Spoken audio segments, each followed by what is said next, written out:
It is your boy Tim, the handsome liberal. We'll go ahead and start the program flat out. It's been a very busy news day, for lack of a better description of it. First, Matt Gaetz, the pick for Attorney General by President Trump.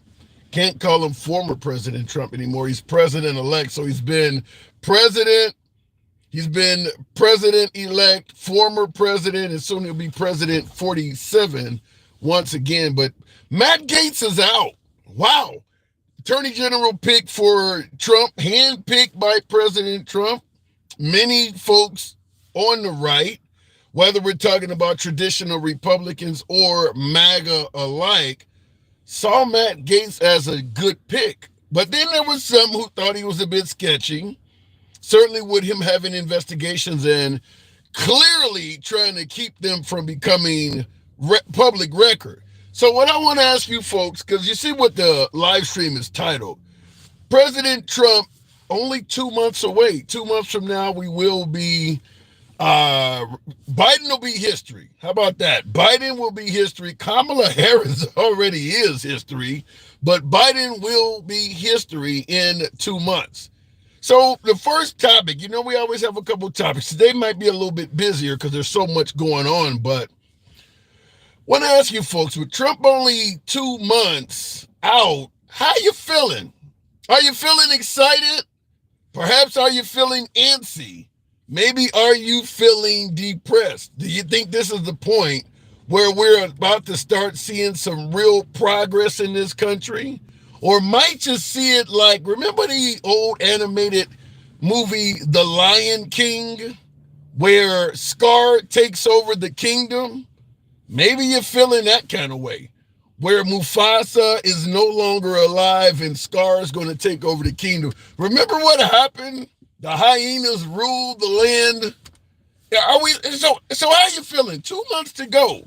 How are you feeling with Trump about to regain the helm? There was a lot of good and bad of his first administration, but some would suggest his second administration might be nothing like the first. So we will see in regards to that. So, and I see in the comments, have you checked? I am getting killed on that RV.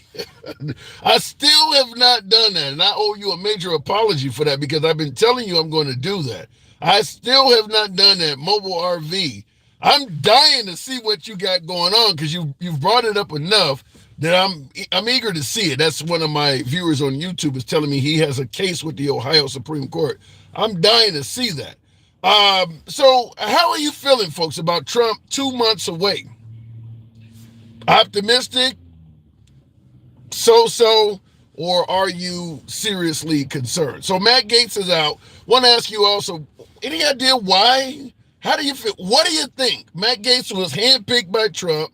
Large portion of MAGA thought he was a good pick. He was going to help Trump deliver his agenda to America, help make America great. And now all of a sudden he decides to bow out. Why do you think it happened so abruptly? I have ideas, and I'm sure you do too. So we'll talk about Matt Gaetz. But I also want to go into what's going on in the Ukraine and Russia. We don't talk about that as much.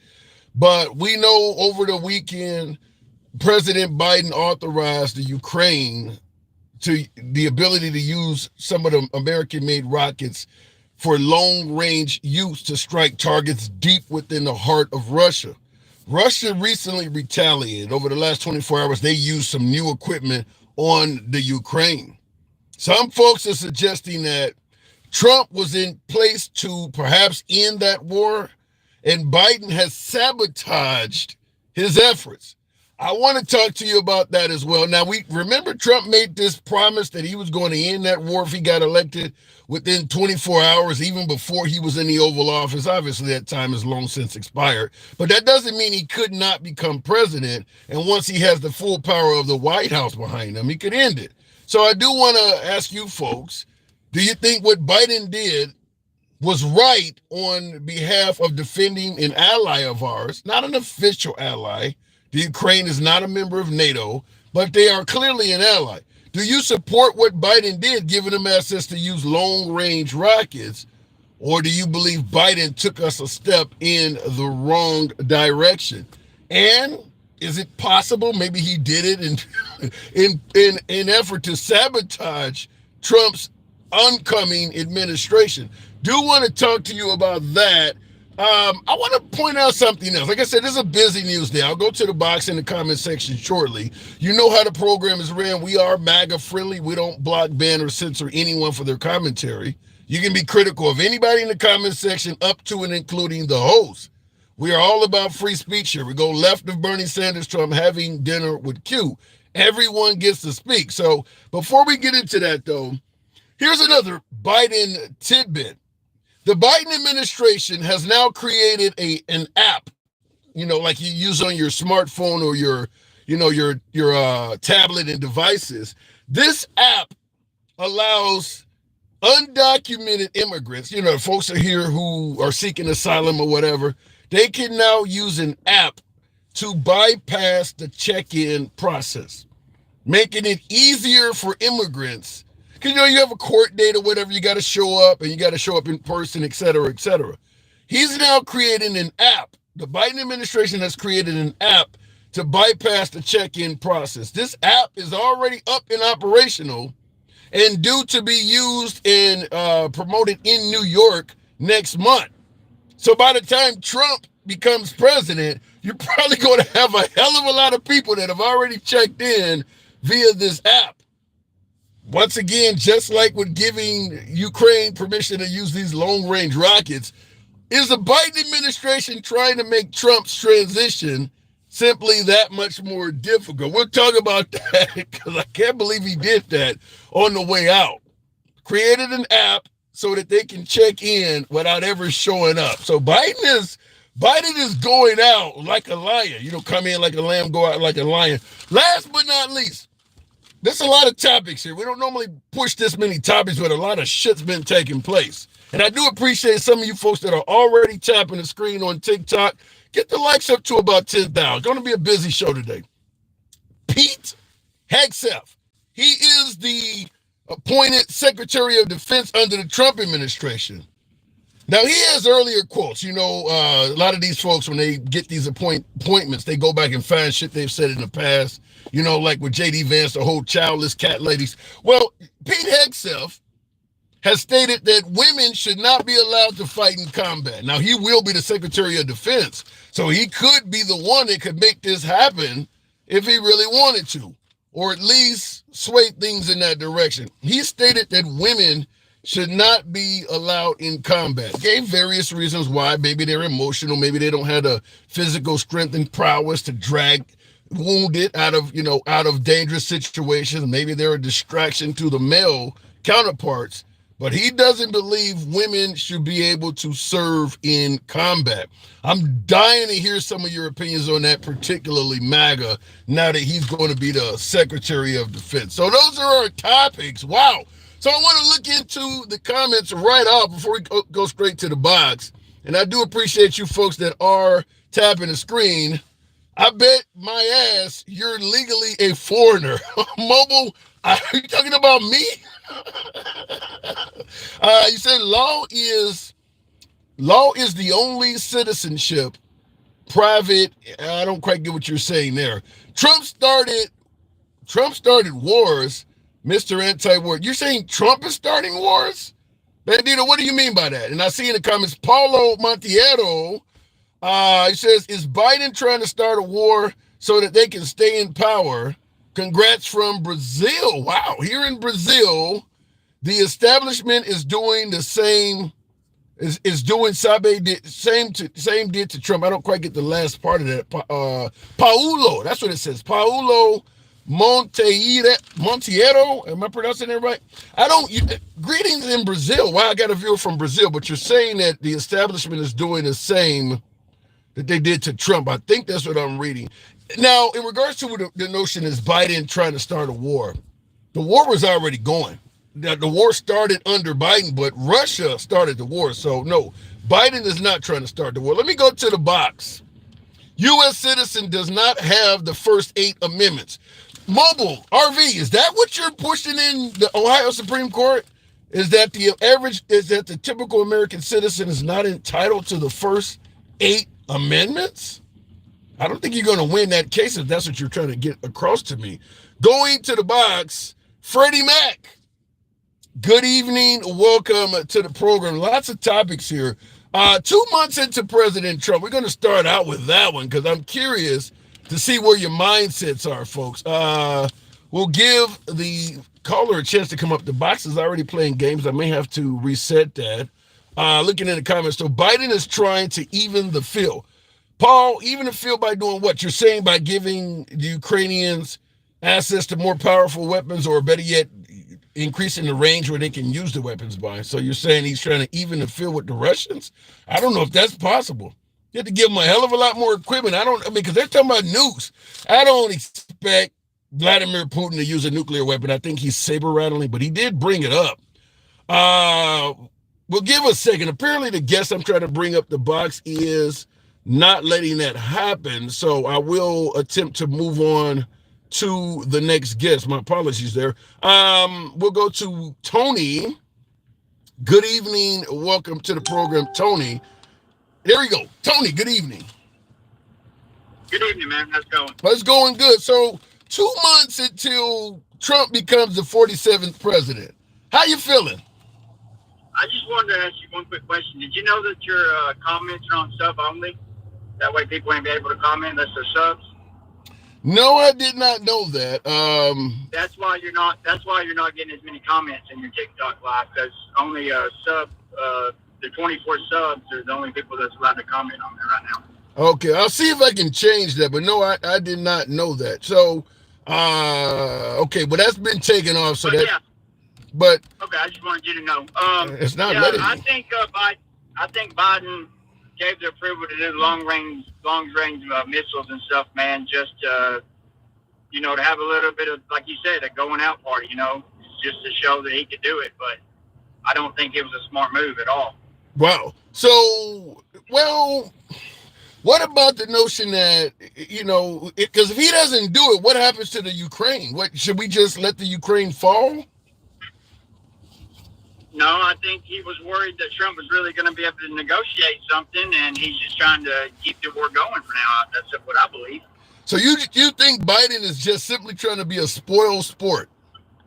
I do. I think he's mad because they had him step down from running as president, and then Kamala not winning and stuff. I think he's just, going out with a bang. Damn. The crazy thing is, I hate to say this, but that kind of sounds like something Trump would do. You could be right, but that whole being vindictive, that actually sounds like, so you believe he is taking revenge on his adversaries? I do. Wow. Yep. You think? And that app you're talking about, man, I think that's a good thing for Trump, because that's just going to give locations of IP addresses and stuff for undocumented immigrants to, for him to be able to find them and deport them. I thought about that at first, but the simple solution is don't use your own phone, or, go out and go to T-Mobile or somebody and buy a throwaway phone, purchase the phone, do what you got to do with it, with the app, and throw it away. Or you could have one phone, and they could, because it's not like each phone has to use the app individually. You could buy one phone and 1,000 people could use it.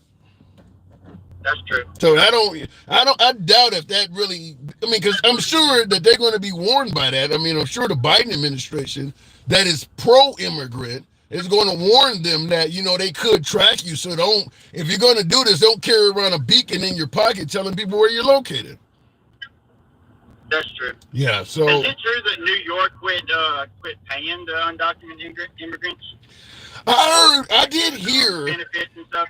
I heard something of that nature, that they sent some of them back. The issue is the mayor of New York is facing federal criminal charges that he was corrupt. And many believe that he is trying to be friendly with Trump in hopes of a pardon. So the mayor of New York is probably going to not necessarily be resistive to Trump, because his ass is in hot water and Trump could get him out of it. Oh, okay, I got you. That makes sense. Because he was on The View. I saw him on The View, I think, earlier this week or last week, and the way he was talking is like, for somebody to be considered to be a liberal, you ain't talking like one. He was hesitant to criticize Trump. He started sounding like Vivek Ramaswamy damn near. Like, clearly your ass is open to get something. That makes sense. Yeah. So, which would be beneficial to Trump. Get a man a pardon and you get to get thousands of migrants out of America and take credit for maybe making New York migrant free. Yeah. Yeah. That's true. So it could be a decent trade-off. I mean, we know Trump is down to negotiate. I mean, he is a businessman, as they say. So, I mean, it could be somewhat of a win-win for both because the people of New York want those folks gone. Oh yeah. Yeah. I think most states do. I think the polls showed that. Well, with Lincoln Riley all over television now and people knowing that at least one person was killed by way of an illegal immigrant. I've said on my show many a times that I believe the right has greatly over-exaggerated it, but some people have been harmed by them. So, yeah, I think a lot. I agree with that. Huh? I do. They definitely have, overplayed it. It's not as much. Most of the illegals that come in, they try to hide out, close the nose down, right. Break laws and stuff. Yeah, I agree with that. Yeah. So at the end of the day, though, if Trump can get him out, that will be one of his signature promises that he made. I think out of all of his promises in terms of the economy, border security, ending the wars and all of this stuff, I think the border security one is one he absolutely will. He will succeed significantly, mainly because Biden has lowered the bar so damn much. It's pretty easy to show you're doing more on the border than Biden. Yeah, I think all he'll be able to do is get rid of the ones that are in jails and prisons and stuff, and that'll be a win. I don't think he'll do anything like roadblocks or any of that type of stuff. Well, I think he'll close the border where no more can cross over, and I think he'll deport the ones that are in jails and prisons and stuff like that, the ones that got records and stuff. Well, that could be a lot of them, though. I mean, he could get some, as they say, some really bad hombres out the country. So that would be a win for him. And think about all of the political capital they've gained by showing Lincoln Riley. If he can show where he's kicked out some pedos or some burglars, I mean, there is enough of them to make a good case. I mean, there's got to be a few thousand of them that are incarcerated or have criminal records. If you can show you're getting those out, which not a lot of Americans are going to fight on behalf, huh? Or even just DUIs or anything. Any of them that they have that has been arrested. Right. You're probably talking, 500,000 or so, I would imagine, over the years. Yeah. So you don't need to go and kick out grandma. If you can keep parading all the ones that have major crimes or, as you say, DUIs and all that on TV, it looks like you're getting the job done. So I think Trump will easily score a victory there. Yep, I agree. But before I move it on from you, Matt Gaetz stepping down. What say you? I don't think he was the right candidate either. I think he had too much baggage and stuff. I don't think he was the right choice. All right. Well, join the club. That's my opinion. Fair enough. And he is gone now. So shout out to you. I got to move it on, Tony. But is this our first time talking? No, I think it's the second. Cool. Appreciate you coming through, man. Always open to you. Thank you. All right, man. Have a good day. Hey, thanks for warning me. Let me know about that. The settings. I did change that. Yes, sir. All right. I want to respond to a couple super chats. Protect the peculiar mobile RV. You said protect the peculiar institution voluntarily. I need to get you on live to hear what you're talking about. Protect the peculiar institution voluntary slavery. I don't know what you mean by that. Are you okay with the app, immigrants, etc.? The app he's asking about is Biden has created an app to make it easier for immigrants that are in this country on an undocumented or illegal status to check in. That say they do want to plead for asylum or they want to move their case alone. They don't have to come show up somewhere in a government office or something. So I'm until I see some real bad coming out of it, yeah, I'm okay with it. I'm okay with it because if an immigrant is really here to commit crimes or do something against this country, they're not going to use the app. The ones who are using the app, trying to keep in mind, we say we want people to do things the legal way. They're doing it the legal way. If they use the app, I mean, he's making it easier for them to do things the legal way, but They are following the law. The people who are here to commit crimes ain't gonna go on that damn app. They don't want to be located even for a minute. So, as my last caller pointed out, using IP addresses and things like that, it will at least tell you where they were at one point. Maybe they go and, use the app and then they get the hell out of Dodge, but it will tell you they were in Dodge for a minute. People who are here to harm the country ain't going to use that damn app. So I'm okay with it until I hear otherwise. Black people's ignorance profits the prison system, says Mobile RV. I don't totally disagree with that. I know how the statement sounds. Some might have an issue with it, but I do believe being ignorant to the pitfalls and the hurdles of the criminal justice system increases the likelihood you will fall victim to those pitfalls and hurdles, such as folks suggesting that they infiltrated the minority neighborhoods with drugs like crack cocaine and then came through and swept everybody up and arrested them all. Different topic, but I don't disagree with that. Bandito 805 says, I'm looking forward to seeing the mass deportations. LOL. Mexican president just had a press conference stating she will only be allowing Mexican women and men back. She will not take any Central Americanos. So other folks from other countries probably going to create some type of friction between America and Mexico. I'm in the middle. Before I go back to the next caller, I'll just say this. Mexico doesn't have a lot of credibility in this, in my opinion, when you let these folks use your country as a thoroughfare. A lot of the folks that have come to America, good and bad, folks who came here simply to work and better their lives, or people who came here to commit crimes, a lot of them walked right through Mexico unchecked. Mexico did not secure its border because they knew the folks were not going to stay in Mexico. So I don't know if Mexico has complete credibility in this because they didn't look out for their ally, being us. I mean, you could help us out by not letting these folks use your country to walk through. Mobile RV says, gladly Google Lord Mobile RV. I'll do a live call. I need to be at the studio for that. Damn, I didn't know you were going to come so hard like this. I want to know what you got going on now. I really do want to know. It's easier to get asylum than it is for people to get government assistance that need it. Yeah, but I don't disagree with that. It is easy. It is easier probably to get asylum because but that's going to change now that Trump is coming in there. I think it's going to be almost impossible to get that shit now that Trump is president. Going back to the box, Live Free or Die Trying. I believe that's an album by 50 Cent. Good evening, Live Free. How you doing, handsome? Hey, hanging around like Jesse Jackson at a Klan meeting. So, Live Free or Die Trying. You wouldn't happen to be from New Hampshire, would you? No, sir. I'm from Oklahoma. Okay, fair enough. We Live Free, and you're from Oklahoma, the state that's requiring children to read from the Bible in schools. Is that living free? I'd rather have them reading from the Bible versus reading the transitioning as a child is a good thing. There's a lot of confliction going on about that. I think that I'm not trying to shove our religion down people's throat. They can attend or not attend. I don't think it's going to be, something you have to pass your grade.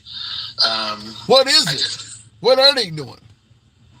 Pardon me? What are they doing with Christianity in your state in schools? Do you know what the law is specifically? What are they trying to do? I don't know, Hanson. This is all very new to me. And plus I don't have a child, young enough to be in school. So I really don't know. I agree with you. I don't have a child trying to transition to another sex, but from what I heard, they are requiring children in your state, all public children, somehow, some way, they're going to get the Bible in them. I don't know exactly the specifics, but they are studying lessons from the Bible. Well, I mean, I can honestly say that, the Bible isn't going to,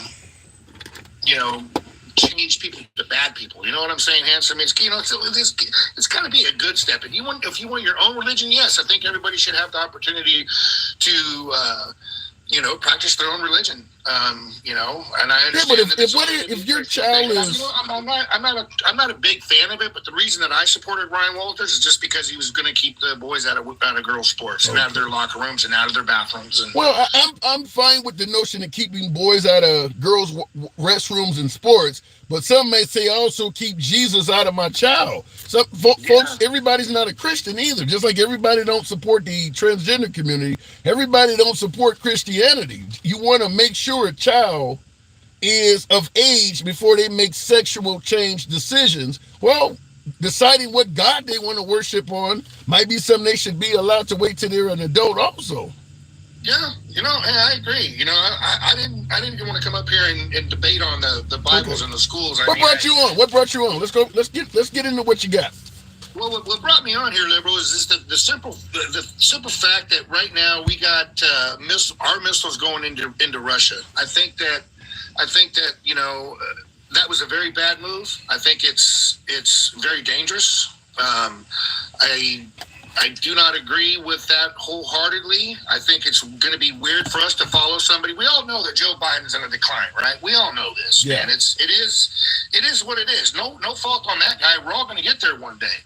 But I just can't believe that as a nation that we're going to follow this man maybe into World War III. What's interesting? You say that. I will tell you this though, based on what I've seen, and I'm watching Fox yesterday and some of the Senate hearings and some of the testimony. He's not doing this unilaterally, and it's not just liberals. There's a lot of folks on the right in Washington at the national level that actually favor what he's doing and believe we should help the Ukraine. Well, I think that, helping Ukraine is one thing, but dying on the hill is another. I do not want to send our military in to have a conflict with Russia. I think that there's, and I don't even know the full details of it, Handsome. I don't know, I do know that NATO was created to keep the Soviet Union from expanding their land, correct? Right. That's what the whole NATO was about. So it was to keep Russia from expanding their land. And they made a treaty back, what was it, 2000, I don't know, it was a while back, where they said that NATO is not going to approach or move any closer to Russia. Well, they've done it 7 times. Now they're trying to make Ukraine part of Russia. And if you go back and look at when Russia attacked, that was when Kamala Harris went to Ukraine and was encouraging them to join NATO. I remember it made a public statement about it. A few days later, Russia attacked. And, I'm no Vladimir Putin fan, but I can also understand the fact that, if you don't start no shit, won't be no shit. And back in Clinton's administration, Vladimir Putin, he offered to join NATO. We don't want to expand our land. And that would have totally dissolved NATO and their purpose. And eventually, Bill Clinton actually agreed to it right when he said it, but then he come back and then he says, no. Here's a little bit of pushback I have. And I agree that even though we may not favor what Putin and Russia is doing, it is a case of do as I say, not as I do, because I agree with you that if Russia during the height of the Soviet Union was trying to partner up with Canada or Mexico, we would be threatening to go to war with Russia too. However, I will say this, in my opinion, Russia should have gotten on the world stage and made it clear if there is any talk of joining NATO, we have no choice but to defend our sovereignty and go into Ukraine. He should have made it more clear than just launching an attack like that, because that would have probably made the U.S. stand down and not do that. But don't you also remember that Boris, under the directions of the United States, Joe Biden, Boris Johnson was going to go over there and try to have a peaceful, Russia was trying to have a peaceful to de-escalate a little bit, and Boris Johnson through our administration shut all that shit down. So there was, took all the peace talks off the table. So if you can't get along, Handsome, there's only one thing left to do. Well, here's my take on it. I think the U.S., talking about us specifically, we have a long history of breaking treaties and rules and promises. Even what was the first thing Trump did when he got in office? He broke the Iran deal. So I always say on the program all the time, God bless any nation that makes a deal or a treaty with the United States and expects us to honor it. Trump when Trump did that at the time, I said, even though the Iran deal may have been a shitty deal, whatever the case may be, you signed on the dotted line. He made it clear that any deal you make with the Americans is only as good as the guy you're making it with. The next guy, if he decides he don't like it, may totally opt out of it. He will not honor the previous promise of the United States. So, yeah, I agree with what you're saying on NATO, but they made a deal that NATO would not come any closer to Russia with a different president than Biden. Just like the Iranians made a deal with Obama that Trump violated. I mean, America is, I hate to say it, we're not trustworthy globally. And I agree with you 100% there too. When you sit down and you break these treaties, I mean, shit's gonna hit the fan. Yep. Unfortunately, and all this bullshit that goes on up top ends up costing us our military family. Yeah. And that's horrible.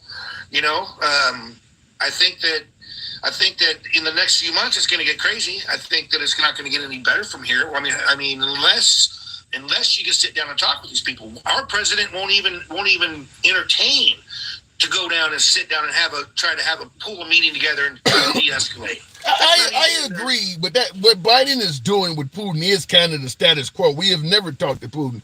Trump did talk to Putin. He talked to Kim Jong-un, and at best, he got a temporary calm out of it. He didn't get any deals or treaties signed either. So I don't know. I mean, I expect Trump, because of his somewhat prior friendship with Putin, to get a little bit accomplished. But at this point, there may be so much blood and treasure lost that he can only do so much. Well, like you said a few minutes ago, that Russia making a deal with us is kind of mute, because like you said, the next Yeah. and he said this, Putin said this, the next guy that comes in doesn't stand by the word of what we wrote.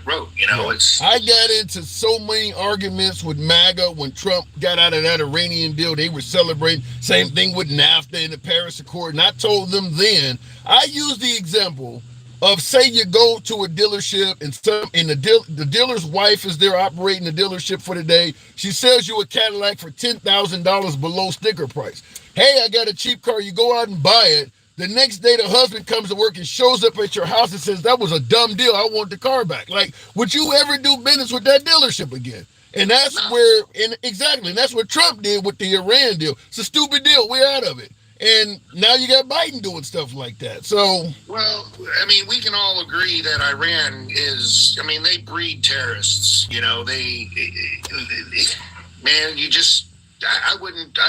can't trust Iran no further than you can throw them. And them having a nuclear weapon is very dangerous for the world.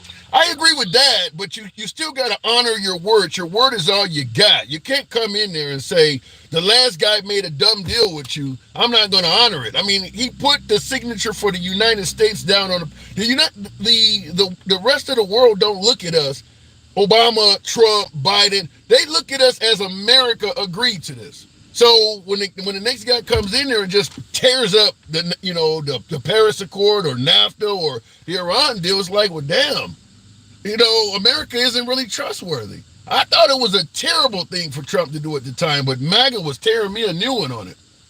Yeah, well, I don't know all the answers, Hanson. I just know that every fiber of my body as a man that my core energy that protects my family and is just on fire right now. Wow.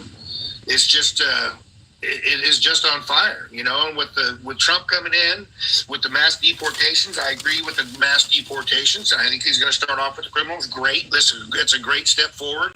I keep hearing people say that Americans create more crimes than illegal immigrants. Well, at bare minimum, we should try to keep it at a bare minimum at our best. You know what I'm saying? For people to sit there and say that, well, with the Lake and Riley, there are more Americans that do that. You're right. And you know what? We got to weed those people out, my man. But we owe it to Jocelyn, the little girl that got her life taken from her down in Houston. I mean, we owe it to them to try to keep it to a bare minimum. Yeah. And I blame this administration I blame this administration wholeheartedly that, those people do not belong here. And I blame the people that let them in the first place. You just can't let mass waves of people come into a country, especially when we, for the past 20 years, have been over there stirring up a bunch of shit, dropping bombs. Just, right. I don't disagree. Yeah, I don't disagree with that. I do gotta move. I do gotta move it on. I do gotta move it on. But I will just say, it doesn't. I'm not a big fan of exaggerating or being dishonest when the truth is sufficient. We got too many people in here that's been unvetted, and we need to get this under control, particularly starting with the criminals. We don't need to start making up stories that they're murdering everybody or eating people's pets. I think the truth will do. You don't need to make up stories. So, because you could end up getting innocent people harmed when you got people thinking they're going to eat my dog or eat my cat or they're going to take my child. Just simply tell the truth. There are too many folks in here. We don't know who the hell they are, and we need to get it under control. Last word to you. Well, I agree with you wholeheartedly, and I think that any liberal city that's going to try to get in the way of that, they should be charged with aiding and abetting. I mean, you can't, they're coming in there to get the criminals regardless what they say or what they think about it. It's going to be done, and it can be clean. It can be done safely, and I think the cooperation of the cities that have a lot of criminal illegal immigrants in their cities should assist on trying to get the people out of their cities. I mean, they work for the people. They work for the American citizens, but it just seems like they have a bigger bite and a bigger bark for illegals right now. But they're not going to cooperate. I'm with you that you don't want to aid and abet a criminal, but call them what they are. Don't call them pet eaters and then come to the liberal cities and expect help. It's one thing when you're coming to enforce the law, but when you're coming here and you're calling these people murderers and all kinds of stuff that's not true, to some degree, I can understand the resistance. Come with the truth. Don't come with lies and all of these wild accusations. That's where the problem might be. I got to move it on. Appreciate it, though. Live free. You have a wonderful day, sir. Pleasure. All right, moving on with the program. Thank you. Real quick, I do want to respond to Gladly Google. Can't even get this out. I'm having a Biden moment. Mobile RV, I thought I saw something from you. Wow, I really had a Biden moment there. Trump pissed off Mexican presidents by calling her people criminals and everything in the book. Mexican president states 75% of illegal criminals are from Central America. This is going to be interesting. Yeah, telling lies or wild exaggerations creates hostility in resistance and even enemies sometimes where it's not necessary. I think the truth of Biden's mishandling of the border, I think the truth is sufficient. You don't need to make shit up. You don't need to go on TV and tell every wild story that you've heard, like the Haitian migrants. Well, I heard that from somebody. Verify this shit. Don't pass on stuff that could get people killed like that. By the way, Trump never said people were eating pets. Really? Really? Where RV USA? You said, by the way, Trump never said people were eating pets. What the hell did you watch? They're eating the dogs. They're eating the cats. They're eating the pets of the people that live there. It's a fucking song using his voice. Are you serious? He never said people were eating pets. It's literally a song. All over YouTube, all over. Oh my God. Michael. He never said that, huh? Just making up shit, huh? Mike, good evening. Hey, what's up, Tim? Yeah, wow. He never said they were eating pets. No, of course he said it. And that's why you can't take this shit serious. And also, you have to take it so serious. Even your last caller.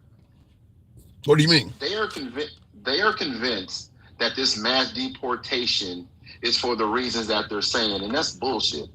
Because here's the thing: we've been dealing with immigration for years now, 50, 60, 70 years, right? Yeah. The laws we have in place have been in place for 50, 60 years. Well, I know where you're going, and I got to disagree with you. Under Biden relaxed it. If you look at the amount of immigrants coming to this country and the enforcement of immigrants, the enforcement of illegal and undocumented immigrants under Biden compared to Obama, Trump, Bush, it's way worse. I mean, Biden did a bad job at the border. You said it was no different than everybody else? No. I'm saying that the laws that are in place, we haven't had immigration reform in 50, 60 years. That's all I'm saying. And Biden made no attempt to do it. And again, so we can come to that. And here's the thing. For the sake of what I'm trying to say, I'll concede that, set that to the side. But that's not what this is about. This is about Project 2025. This is about Christian white nationalism, period. This is about, listen, you and I have been talking about this. So now we've got what's his name? We've got Russ Vaught, right? Yeah, so keep going. You know Russ Vaught. So we've got Russ Vaught, who Trump is thinking about putting him back on his cabinet, who again was another contributor to Project 2025. Let me interrupt you, because when you said that, hold on, let me interrupt you. Jacob on YouTube, the minute you said that, he says Project 2025 isn't even Trump's. How do you respond to so many people that keep saying that Trump has nothing to do with Project 2025? And again, I'll tell you what I said before. Because if they accept Project 2025 to be real, they have to accept the racism, the misogynism, everything that goes with it. And they don't want to deal with that reality. Or they believe that shit and they don't want to say it publicly. There's no middle ground on that. Because here's the thing.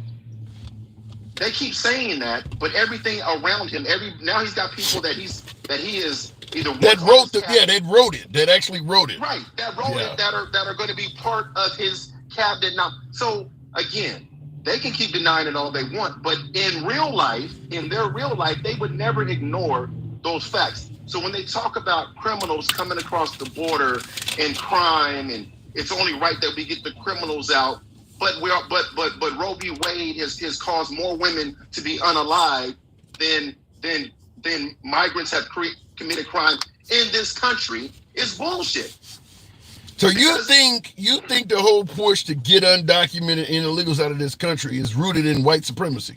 Of course it is. I gotta push back to some degree. I mean, it is a safety issue when you got people coming in this country and you don't know who the hell they are or where they're from. You don't see any issue with that at all? No, that's not my point. I agree with that. But if we're talking about safety and we're talking about safety of Americans, then we're okay with all of these kids being unalived, right?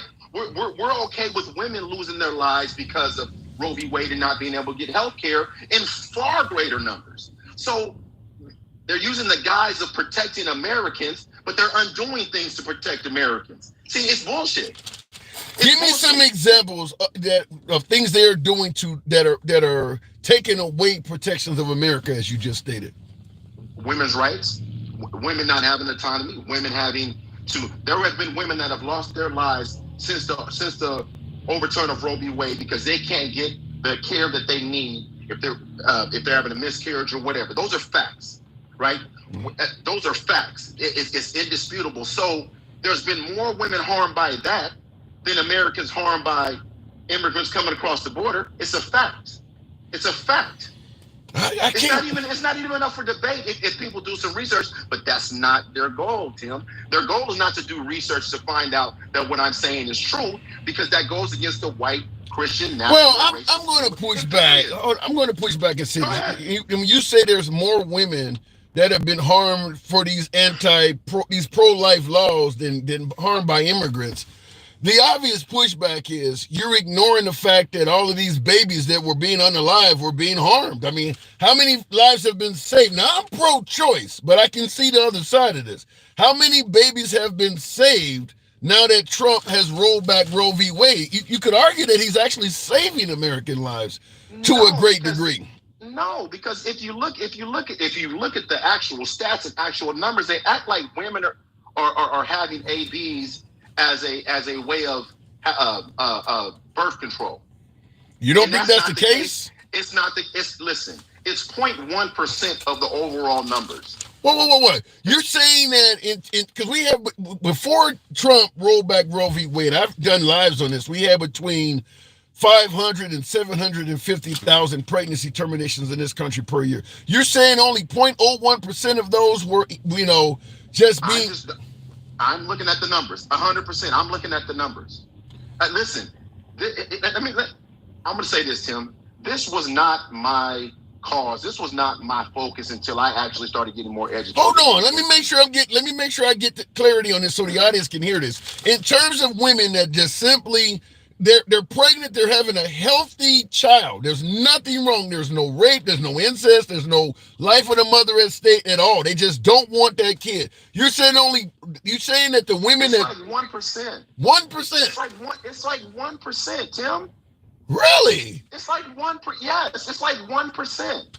I didn't see what 1%. I need to see that. I don't believe it's like 1%, Tim. It's really not what. But again, I'll have to. Next time I get on your live, I'm gonna send it to you so you have it. Right. So let me ask you this: based on what you've seen in your research, what is the largest reason women are terminating their children? You said 1% of them are just doing it for birth control. What is the primary reason most of them are doing it for? There's a lot of medical complications and issues with fetuses. A lot more than I would ever understand, but it wasn't my focus. But I'm gonna tell you what I started doing. I started listening to women. That's what I started doing. I started doing my research with doctors. I started doing research with OBGYNs that are having these discussions. These numbers are real. These numbers are real. And here's the thing. For anybody in your comments that's telling me I'm lying, just do a little research, talk to an OBGYN, do some research. It's out there. The sad part is we've taken it and we've reduced the whole women's pro-choice or women's rights to autonomy down to ABs for one particular, as if they're just going out and having these ABs because they don't have nothing to do. That's not what's going on. Wow. I mean, 1%. I definitely need to see the data on that. Real quick in the comments, I want to respond to this. Will G says, it's going to be very sad in the country when Trump's incompetence comes into play. They think they'll suffer for a little while, but Trump will be lying like he lied about bringing up a healthcare plan in 2 weeks, and it's been 10 years. Talking about he lied about repealing and replacing Obamacare. Well, John McCain stopped him, but he has a concept of a plan now. But so I'm still fascinated by what you said. But do you see what he is saying? Do you agree with that? That under Trump there's going to be widespread suffering like that? Yes. Listen, I've said it before. I'll say it again. Why are men trying to make these decisions about women's rights and women's health care? We don't have that issue as a man. Yeah. There's nothing on the books that says that we can't do whatever the hell we want with our bodies. And we're trying to tell women, but again, it's another guise to do what their agenda says they want to do, and it's hurting people. So if they're really concerned, the same thing with gun violence in schools, the same thing with mass shootings. We don't want to address that, right? But I do got to put on my MAGA hat and play devil's advocate here. And by the way, folks, tap the screen, get the likes up. We should be around 30,000, THOU. So I'm going to ask you folks to tap the screen for my TikTok viewers, smash that like button on YouTube, subscribe and follow if you will. A lot of men will say, no, it's not my body. So your body, your choice, but it's my baby. Should I just stand idly by? Maybe I'm 40 and this is the last time I can have a child, or whatever the case may be. You know, I'm sterile now and this is the only child I would ever have. Should I say nothing while you terminate the life of my child? Here's what I would say to that. I don't have an issue with that argument if that's been their argument, but it hasn't been an argument. It hasn't been the reason why. And that's what I'm saying. You can put anything on the table and come up with a pretty reasonable reason for doing it, but that hasn't been the argument. I'm sure. Wait. No, I don't totally agree with that, Mike. No, what I mean, to the extent that where we're talking about the laws being overturned, listen, you might hear about it in your life. When have you ever heard a politician talk about that reason for the reason they want to overturn Roe v. Wade? That's a good point. And that's my point, Tim. That's my point. It's not all. See, I don't believe everything on the left is right. I don't believe everything on the right is right. But I do believe there's a lot of bullshit. That is a lot. And I do believe there's a lot of lying going on. And I do believe there's a lot of hypocritical shit from the right. You talk about all this stuff, but Trump got four people in his potential cabinet or administration, not including himself, that have SA allegations. Not including himself. Not including himself. He's been convicted. What are we really talking about? And see, that's my problem with when I hear people agreeing with this and trying to make excuses and rationalize this behavior, because we all know they would never tolerate any of this stuff if it was coming from the left. I don't disagree with that. So are you saying it's just, we got to, at some point in time, we got to call it what it is. That's why I told you when I got on here, Trump is embracing Project 2025. He's always known what it is. So anybody that says he doesn't, they just don't want to admit that they've been fooled and or lying this entire time. Well, 2 months. Period. He's in office in 2 months. I got to move it on, Mike, but you didn't 2 ask months. Me about Matt Gaetz. You didn't ask me about Matt Gaetz. Well, so you mentioned he had several people that had SA references on there, people who had sexual assault charges or accusations against him. Matt Gaetz did step down. I'll give you a quick minute. How do you feel about that? He resigned, or as we all know, they told him to get the hell out the way. And here's the thing. That's what happened. Damn right. Listen, you got to call it what it is. They told him get the hell out the way because they've been trying to protect him. So if that report would have come out as they're trying to protect him, so you got to own what you try to protect. You have to own what you try to protect. If I defend you, Tim, and I've seen that report, and that report says you did that thing, what does it say about me, Tim? It says you're okay with it. It says I'm okay with it. So they're like, you need to get the hell out of the way because we're trying to get things done and we can't defend it anymore because it's going to come out and we know. And then here's the thing. There's been Republicans that have said publicly on TV that Matt Gaetz has made comments about how he crushed up his pills and took a Red Bull so he can. It's just crazy, man, that they ignore all of this shit like it's not happening. And I'm telling everybody that's saying, he's not going to deport. I know he said it, but he's not going to do it. Which one is it? Is that a flip-flop? Welcome to the new world. All right, Mike. Exactly. Welcome to the new world. 2 months to go. I'm gonna send you those numbers. All right. I'm dying to see that because I'm having a difficult time believing that. But send me what you got, and we'll talk about it. All right, appreciate it. Now, he stated, and I have a hard time believing it, but look, I get corrected on the program all the damn time. That's why I'm a huge proponent of free speech. Nobody is a know-it-all, including your host. I don't ever want to make it appear as if I'm talking down to guests or I have all the damn answers. I do not. I get educated by MAGA, independents, and liberals alike. Now, he's telling me that only 1%, or I think he said even less than 1%. I think he said 0.0 something. But less than 1% or 1% of women that opt to terminate a pregnancy are doing it just as a measure of birth control. They don't want the kid. I thought it was way higher than that. I need to see the data because my humble opinion is I thought that most terminations of babies were women that either financially weren't ready or maybe they no longer with the boyfriend, so they don't want to have his kid. I thought it was mostly that. I actually thought it was mostly that. So maybe I'm completely wrong. But I would love to see the numbers he have. Let me go back to the box. That's the first I've ever heard somebody say it is that freaking low.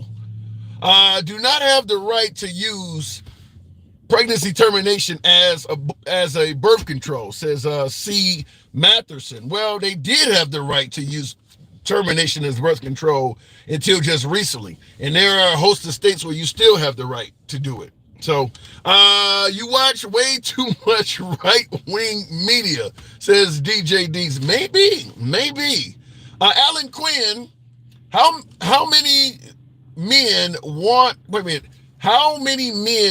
men accused of sexual assault around the women in their family? Excellent question. Don't be a hypocrite and act like you'd be okay with it. Fact. But I will say this, Trump has been accused of SA, and I think a lot of folks would not mind having Trump around their family. He's on stage at rallies holding babies up and things like that. So I don't know. See, Matherson says men are drafted still to this day. Well, and we're going to talk about the fact that Pete Hegseth, Trump's appointee for Secretary of Defense is saying women should not be in combat. And I want to find out from you folks, do you agree with that? That women should not be allowed to be in combat, suggesting that maybe they're too distracting, they don't have the physical prowess to get the job done, and a host of other reasons. But women not being allowed in combat. Continue on with the program. B Wine, one of my subscribers, I always give my first digs to my subscribers. Good evening. Welcome to the program, B Wine, I think it says. Now, we don't get a lot of females on the program, but I would like to speak to her because I want to ask her about this. B Wine, good evening. Hi. Hey. Good evening. How are you? I've got bars. I'm perplexed. Can you hear me? I can hear you. Can you hear me? Perplexed. Yes. I can hear you just fine. Okay. Great. You heard my take on you heard my take on only 1% of women. Yes. What is your opinion on that? Being a woman yourself, what Yes. what is your opinion on that? So I don't know the specific statistics, although I do know Michael, and Michael isn't somebody that usually puts up a statistic that he doesn't have support to back up. I know him well. He's one of the reasons why I found your live, because I saw him. Thank you, Michael. But what I can tell you is that let's just do some simple math. Let's take out the emotional piece of it, and let's just do some math. An AB costs roughly $700 to have, right? So I don't know a lot of women that are just like, hey, I'm just going to go on over here and drop $700 every time I have an issue. Are you serious? Wait, hold on. You realize most dudes that knocked up a woman and they don't want to be a dad will happily come up with that $700 even if they got to rob a bank to get it? I mean, you can get $700 if you got a baby that guy don't want. Listen, then more power to them. Then those guys should keep their mouth shut about whether or not AB should be legal or not. Because there's one joke in the world that a woman can never make, and it's a joke that men like to say all the time. When you say, hey, do you have kids? And the guy always says, not that I know of. And everybody laughs. But guess what? There isn't a woman on this planet that could make that joke. Not a single damn one of them. That's a great point. So one of the reasons that I don't, no offense to the men, but I don't really abide with this whole, like, oh, men are going to tell us what to do, is partially that joke, right? You know, we have single mothers in this country, not a lot of single mothers, not because they're necessarily want to be, but because they are in that situation because the father doesn't want to be around, or like, you know, any of that. But I think that fathers that don't want to be around could lead to women terminating the child. Like, said, I got knocked up by a thug, or this dude is going to prison anyway. I don't want to have his baby.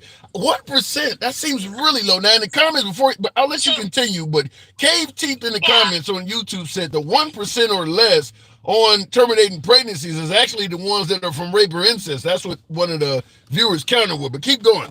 So let's talk about it in this sense, right? Okay.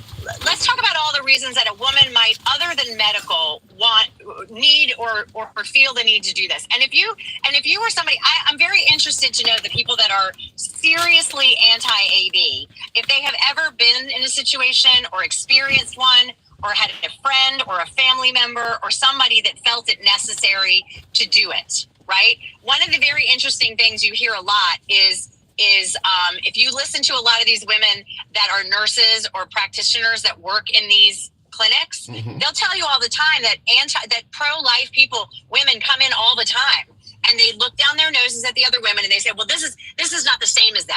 They're just doing it for birth control, but I can't do it. We can't afford it, or I can't do this. I'm too old, or this is just, I just can't. Like, there's always a reason why they're there, right, that's different than the reason why the other people are there. I believe right? that. Yeah. And I'll give you an example in my own life, and the one experience that I've had. I have never been pregnant. I am not able to get pregnant. And you might think that, well, that would mean that I would be pro-life because but I believe I love children. I don't know that I necessarily would have ever had an AB myself, but I don't know because what do we always say? You don't know somebody's life until you walk a day in their shoes. That is a fact. Right? That is a fact. So let's say, for instance, that a woman gets pregnant and her husband beats on her. Yeah. And she's trying to leave, right? And she's trying to figure out a way to get out. And they don't have any kids, let's say. And now all of a sudden she's pregnant. which means if she has that baby, she is stuck to that man for the rest of her life. But that is still, right? That's still having that procedure. That's still birth control. Somebody's going to say that woman's still using it as birth control. What if you're like, guys are like, people don't want to talk about this, but how many guys do you know that want to make America rubber again? Right? Right? How many guys do you know that want to do that? So let me ask you this question. So women take all kinds of birth control. We shoot all kinds of IUDs and all the things in us. They're not all 100%. Yeah. So what if it started to be like, okay, well then I'm going to use the birth control pill, and you're going to have to make America rubber again, because I'm not doing this. You just lost you just lost my vote with that bullshit. Yeah, I get your point. Right? That is funny though. That is hilarious. So if you've done everything that you can, and you know, all the side effects and all the things that women go through, and it's like, I'm trying to do my very best to keep this from happening. So you really, you know, everybody goes, women keep their knees closed. That's the other one I hear from these assholes. Yeah. Excuse my French. Keep your knees closed. I'm like, well, then keep it in your pants. You're going to be okay? Everybody, the guys are all having apoplexy over the 4B movement. Well, guess what happens? Right? Because nothing is 100%. So it's like, okay, if the women, because what that is, I don't think women should use it as birth control. You know what that is? It's slut shaming. It's slut shaming. Because they don't want to think about the... Go ahead. They don't want to think about the reasons a woman might need to have an AB, or it might be better for her life, or it might be better for the life of the child. I mean, what if they got 5 children already and they can't afford a 6th one, and she's taking birth control and she gets pregnant anyway? Well, but you're gonna have a lot of men. You're gonna have a lot of men push back and say, if I got 5 kids already and I can't afford a 6th one, and somebody gets knocked up, you're gonna tell me, well, you're man enough to make a baby, you better be man enough to come up with that 6th amount of child support. I think that has a lot to do with why the approach from men seems to be so low in sympathy. Is because men that go through issues in regards to parenting, women for decades have shown no sympathy at all. Doesn't matter if he's broke, doesn't matter if he's 14, 15, you better man up and find a way to pay. I mean, the way we've treated men, you know, expecting them to be decent fathers, only giving them every other weekend with kids and things like that. The stories from men in regards to parenting has been horrible for the last 20 or 30 years. So I think that a lot of men are just like, well, now you're getting to see what we went through. But let me tell you something. Then you know my response to men? Put a condom on. None of those men that have children, you're telling women to keep their legs closed. Put a condom on. You don't want her to trick you into having a kid, or you don't want to have 5 babies? Then put a condom on, or shut your mouth. Yeah. Tell me, am I wrong? No, but that same response, no, you're not wrong, but that same response could apply to a woman as well. If you tell a guy, once you've created a child, you need to man up and take care of your responsibilities. Well, then if a woman shows up at a clinic wanting to terminate her child, they could tell her the same thing. If you were woman enough to create a child, you better woman up and take care of your responsibilities. Could it not apply both ways?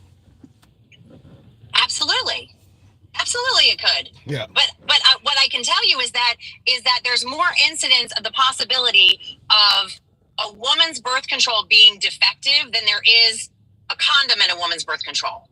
Yeah, I don't know the failure rate of prophylactics. I can't argue with you on that, but I'm just simply saying, right? Yeah, I'm just simply saying that we give when a man, I don't care if a dude is strung out on drugs or if he's, as I said, 14, 15, there are no exceptions. Once a guy creates a child, we expect that guy to step up. But women, in addition to AB, what we're talking about now, there's also safe havens. We do give women all of these outs that men do not have. We tell the man, once you do it, we expect you to become responsible. I don't care what you're going through.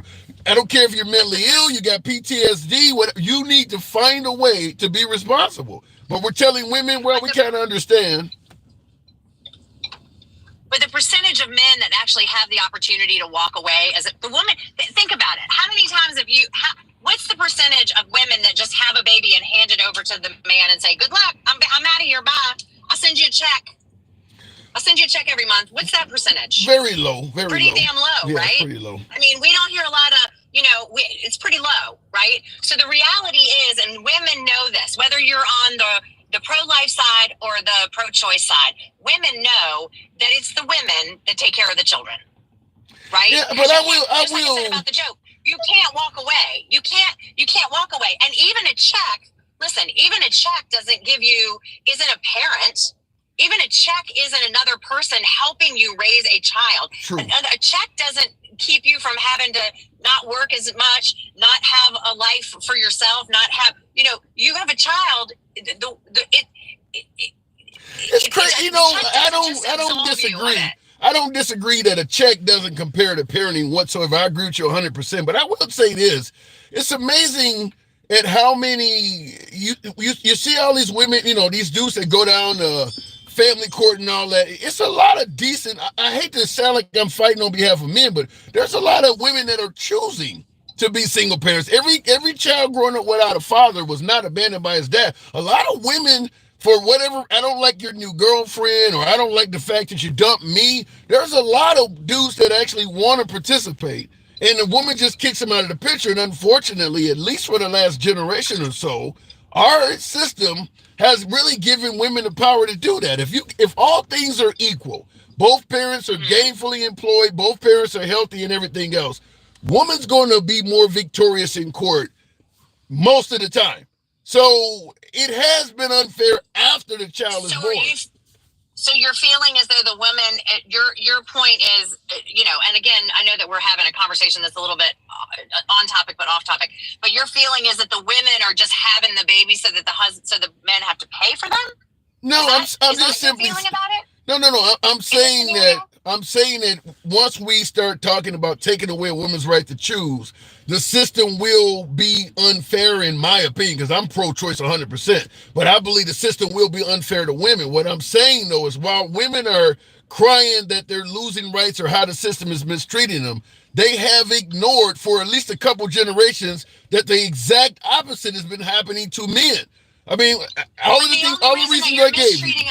The only reason that a man would be mistreated, I hear your argument, but the only reason to that argument that a man would be being mistreated is if he didn't want the baby in the first place, and that she was having it without. Right? No, because you just said. Let me give you an example. Let me give you an example. Okay. Let's say you and I have a child. Follow your logic here. I'm not trying to argue. I'm just trying to follow your logic. No, that's fine. Let's say you and I have a child together and we break up.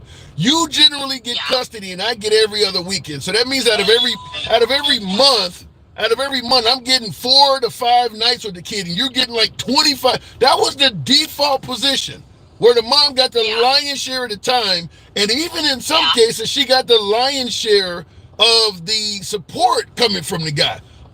The guy gets like 4 or 5 days a month, and he's expected to pay at least half of the expenses, and that was the default position in courts. You don't see no unfairness to that? That has changed now, hasn't it? Yeah, but like I said, it went on for about 2 generations. It went on for about 2 generations, though. Yeah. And women didn't care, and women did not care about that at all.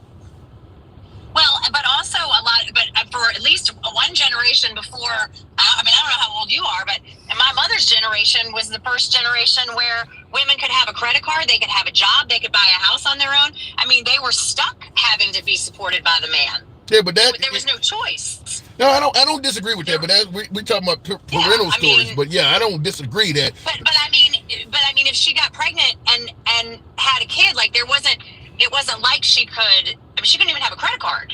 Yeah. She couldn't rent an apartment for her and the kid to live in without co-signing by her father or her partner or whoever it was. So there was a lot back then. You couldn't even have no fault divorce. So what I'm talking about, where the guy gets like 2 to 4 days a month, and the woman that stuff you're talking about didn't exist in that period. I'm talking about in the 80s, 90s until now. The guy gets this little tiny time. The woman can have a job and do all of that. All of the oppressive stuff you're talking about is not in play, and they're still treating the guy like that.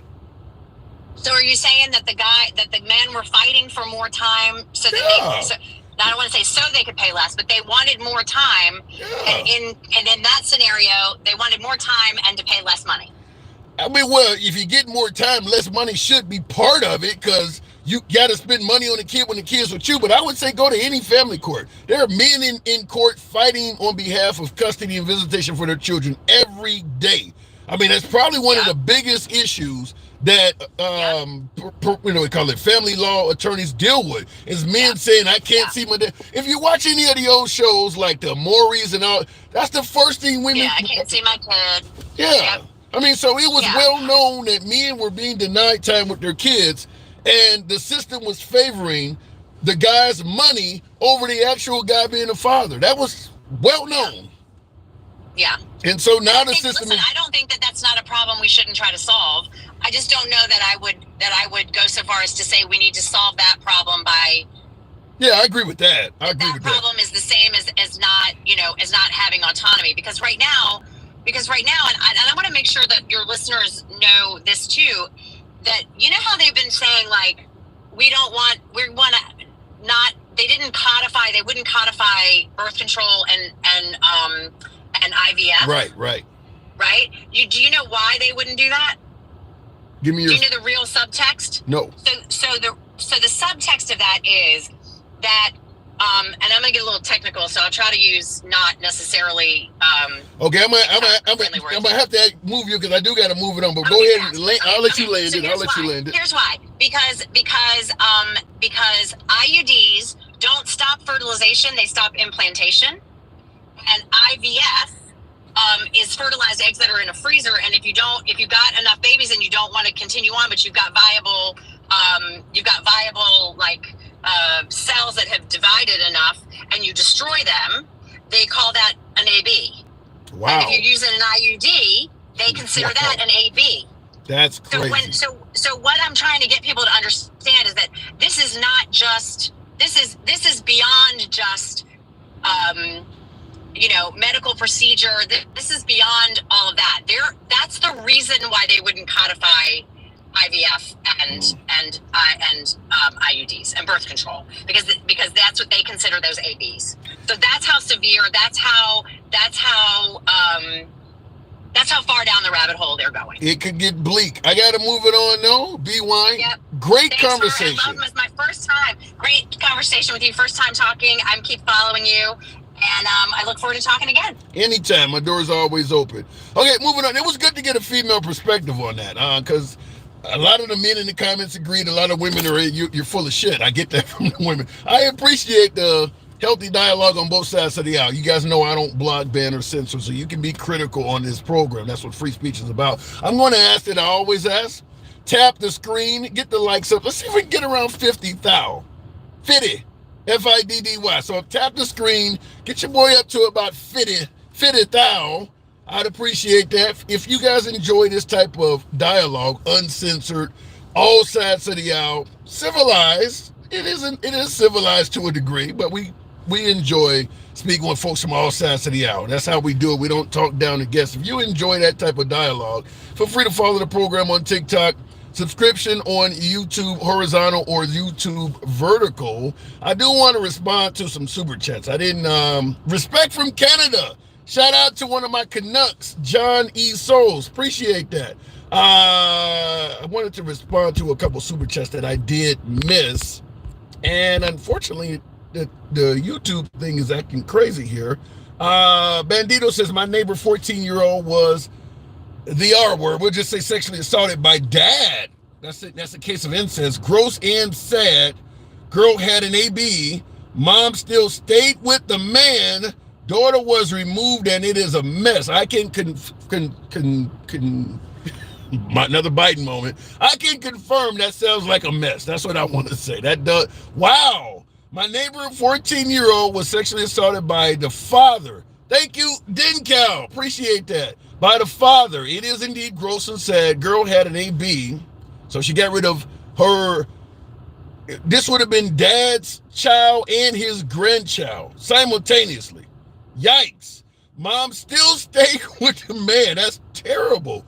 Daughter was removed in this semester. That is awful. That sounds like some Lifetime shit. They say over 50% of farm work is handed by undocumented immigrants. If Trump takes them out, you won't even need tariffs to fill the bad economy. I think Trump's going to run into some trouble at that point. I think if he stays with DJ Julio, thank you. I think if Trump sticks to getting rid of migrant criminals, he can appease all crowds. There's enough bad people or folks that are not doing anything or maybe just a louse on society that you don't need to get down to the folks that are actually working and things like that. You can put them on Fox News every day and you would appease MAGA. The liberals aren't really interested in having a bunch of people deported other than out of their cities, but the MAGA folks want to see people getting kicked out of here. So show them criminals every day. Show them folks that are getting welfare checks, and I think you can satisfy everybody. I think Trump will do a good job in that area. Will G says it's going to be very sad in the country. Oh, I did read that when you said when Trump's going to come in and be incompetent. We'll see. You gotta, I suppose, because we have no choice, we gotta give the man a chance. That's kind of all we have right now. Women use men as marriage slaves, says C. Matherson. What the hell is a marriage slave? Wow. Women use men as I'm curious, what is a marriage slave? I had another super chat, but for some reason YouTube is playing games. I can't go back up and read it. I'll continue with the program. I apologize to somebody if I didn't read their super chat because it's not letting me do it on YouTube vertical. And I see the 7 sacraments of health says that my guest that said that is salty. C is salty. Let me go back to the box. Women don't want to get married anymore, says 11. Well, there certainly has been a removal of incentives. You don't have to depend on a man anymore for money. You can buy your own house, your own shit. Didn't Beyonce have a song like that? The shoes on my feet, I bought them, something like that. I depend on me, all the ladies independent. Going back to the box, appreciate you guys that are here tapping the screen. I did have a holder for one of my subscribers, Stick Darula. Good evening, Stick. Hey, how you doing, Jim? Hey, I'm in the trenches today. So we're talking about, we had a whole bunch of topics pop up here. I saw you on hold, but we weren't even meant to get into the whole AB and women terminating children, but we're talking about Biden giving the Ukraine ability to use long-range ordnance on Russia. Folks are saying he's trying to start World War III. What say you? Well, you can't start something that's already been going on. But World War III is not going on. Nah, the war between Ukraine and Russia. That's what I'm talking about. But did his actions escalate it though? No, I don't think so. What I think is he says, check this out. I don't know what you and Trump talked about. Maybe you want to tell me, maybe you don't. But what I do feel is you going to be shit out of luck once he gets in office. So if you need anything right now is the time to ask for it. If Congress passes it, this is what people are missing. They just think Biden. If Congress passes it, I will sign it into law or I will make sure that you get it. So apparently Congress has signed something, put it on his desk, and Joe Biden signed it. I said the same thing, that Joe Biden isn't doing this alone, and it's not just liberals. There are plenty of traditional Republicans that favor helping the Ukraine as well. Real quick before we continue this conversation, this is back on what we were talking about. I just happened to notice this in the comments and wanted to read it. Thank you folks that are tapping the screen. Get us up to 60,000. Smash that like button on YouTube. Patty said that women abort out of spite instead of giving it to the man. What the fuck? Okay, back to the original topic. You believe that?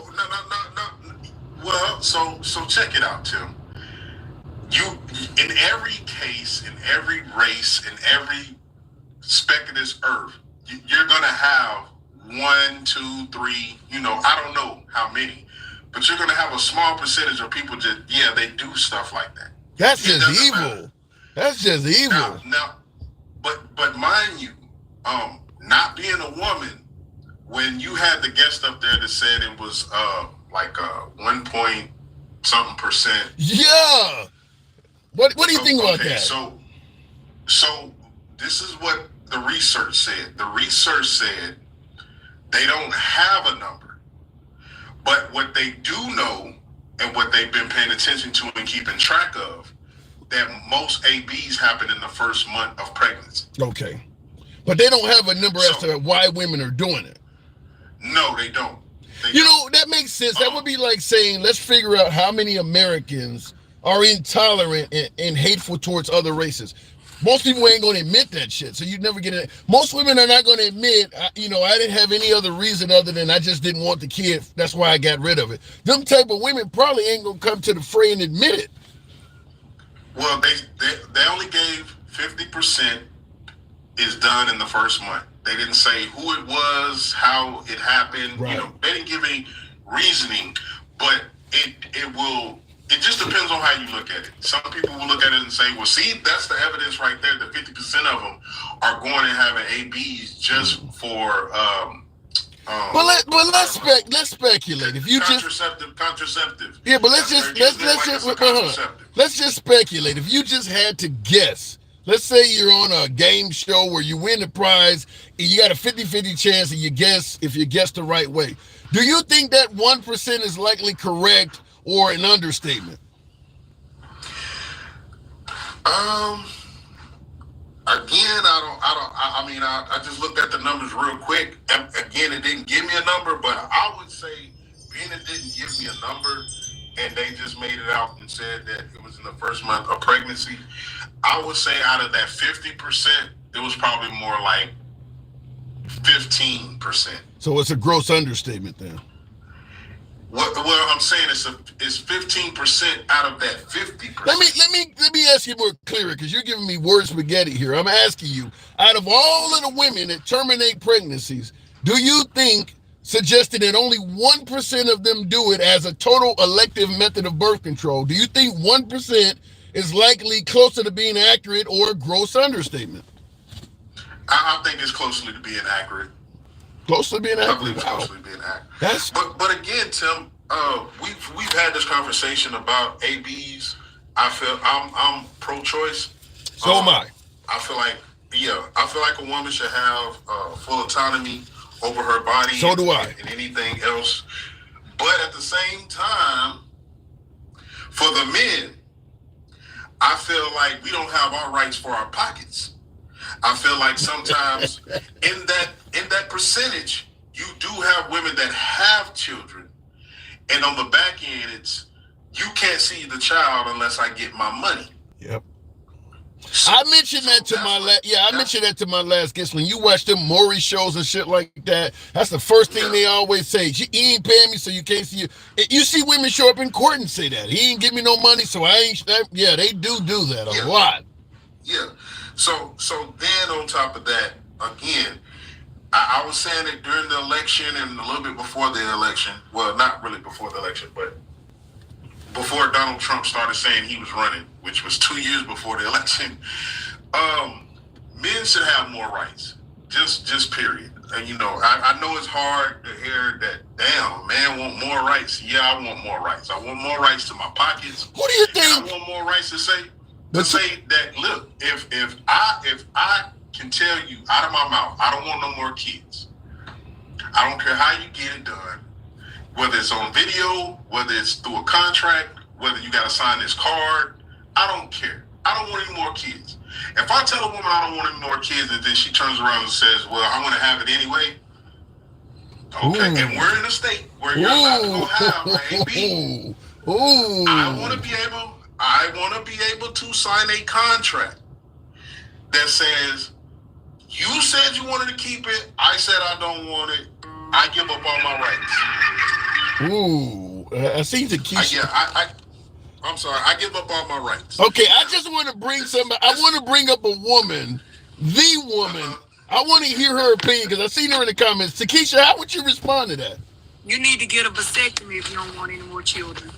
That'll solve all that. Then nobody can get pregnant for you. Now, Takesha, you know I'm not talking about me. You know I'm not talking about me. No, what I'm saying. I'm saying to make it fair, Takesha. I'm saying to make it fair. When men say they don't want any more children, there's a quick fix for that. Get a vasectomy, and then nobody can't get pregnant no matter how many times you skeet off in them. But guess what?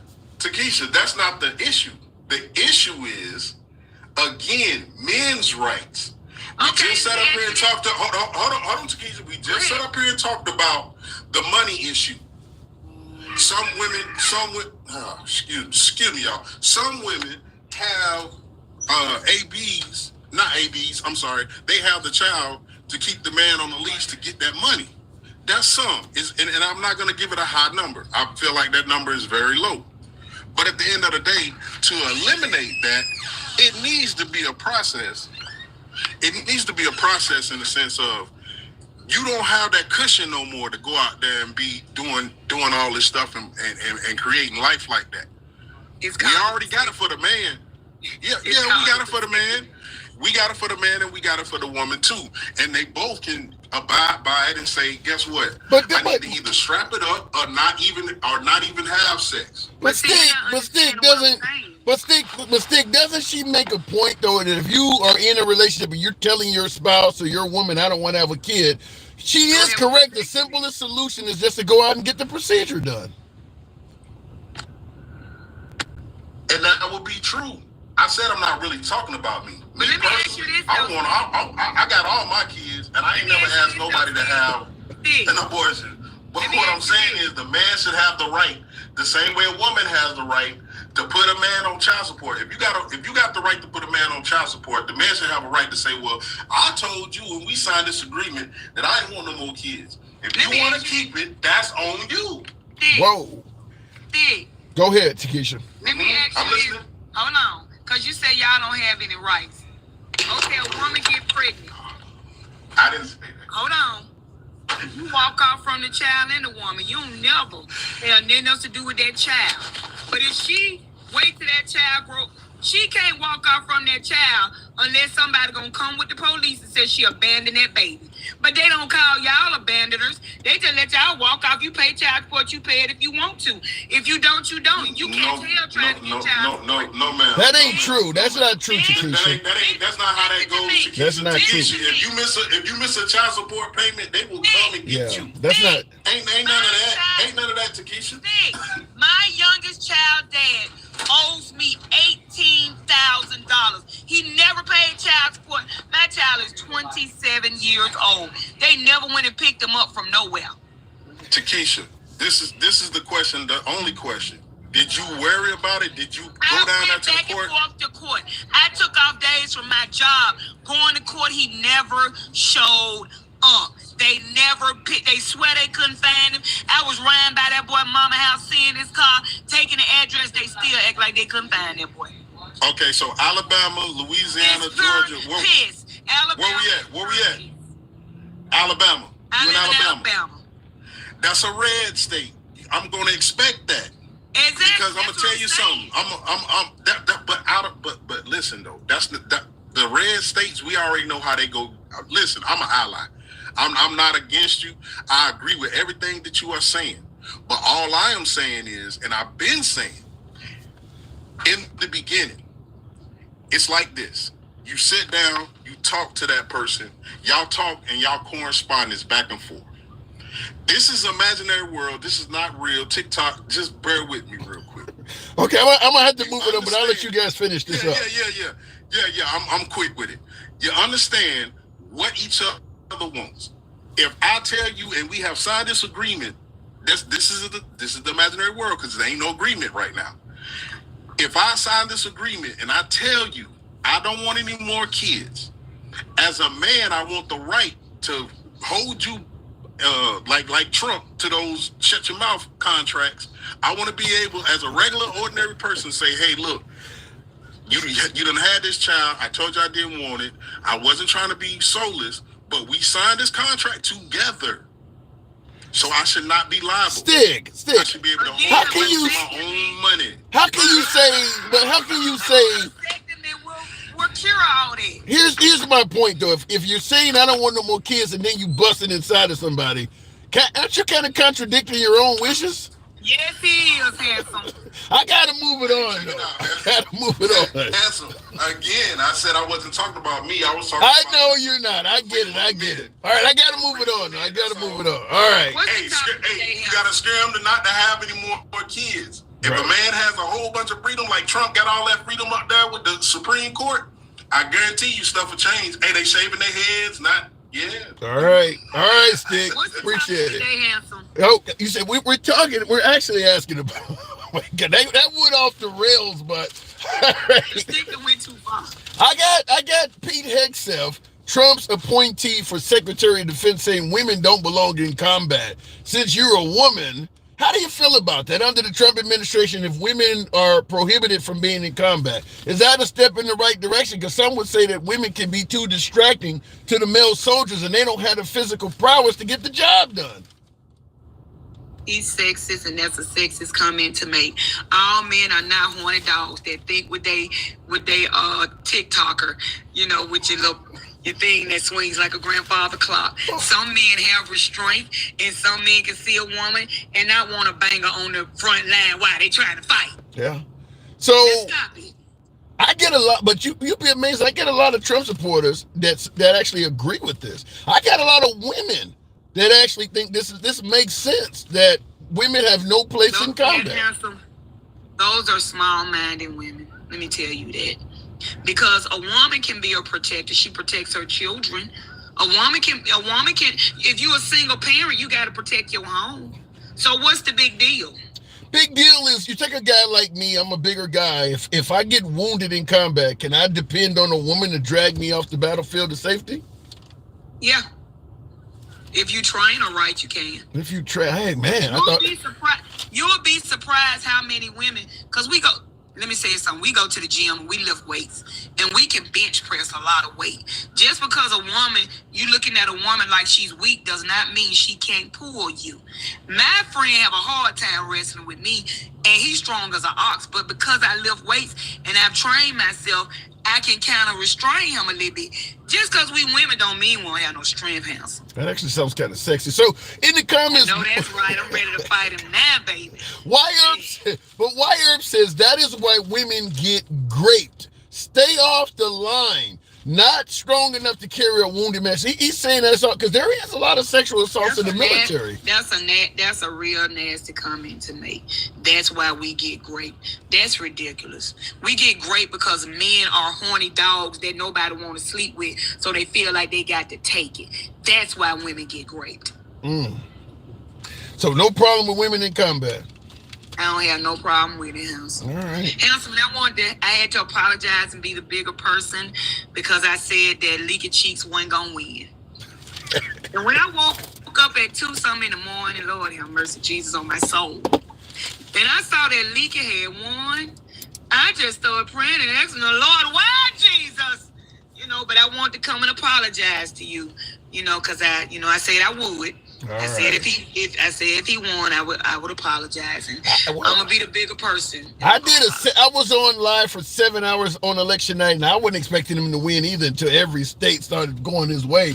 A clean sweep on every single swing state. I mean, I ain't gonna even say what I think happened, but because they said that they talked about it for 4 years. I wanted to start that conversation for 4 years. It's mighty strange that they ain't got no questions about the election being stolen this time. None at all. But keep in mind.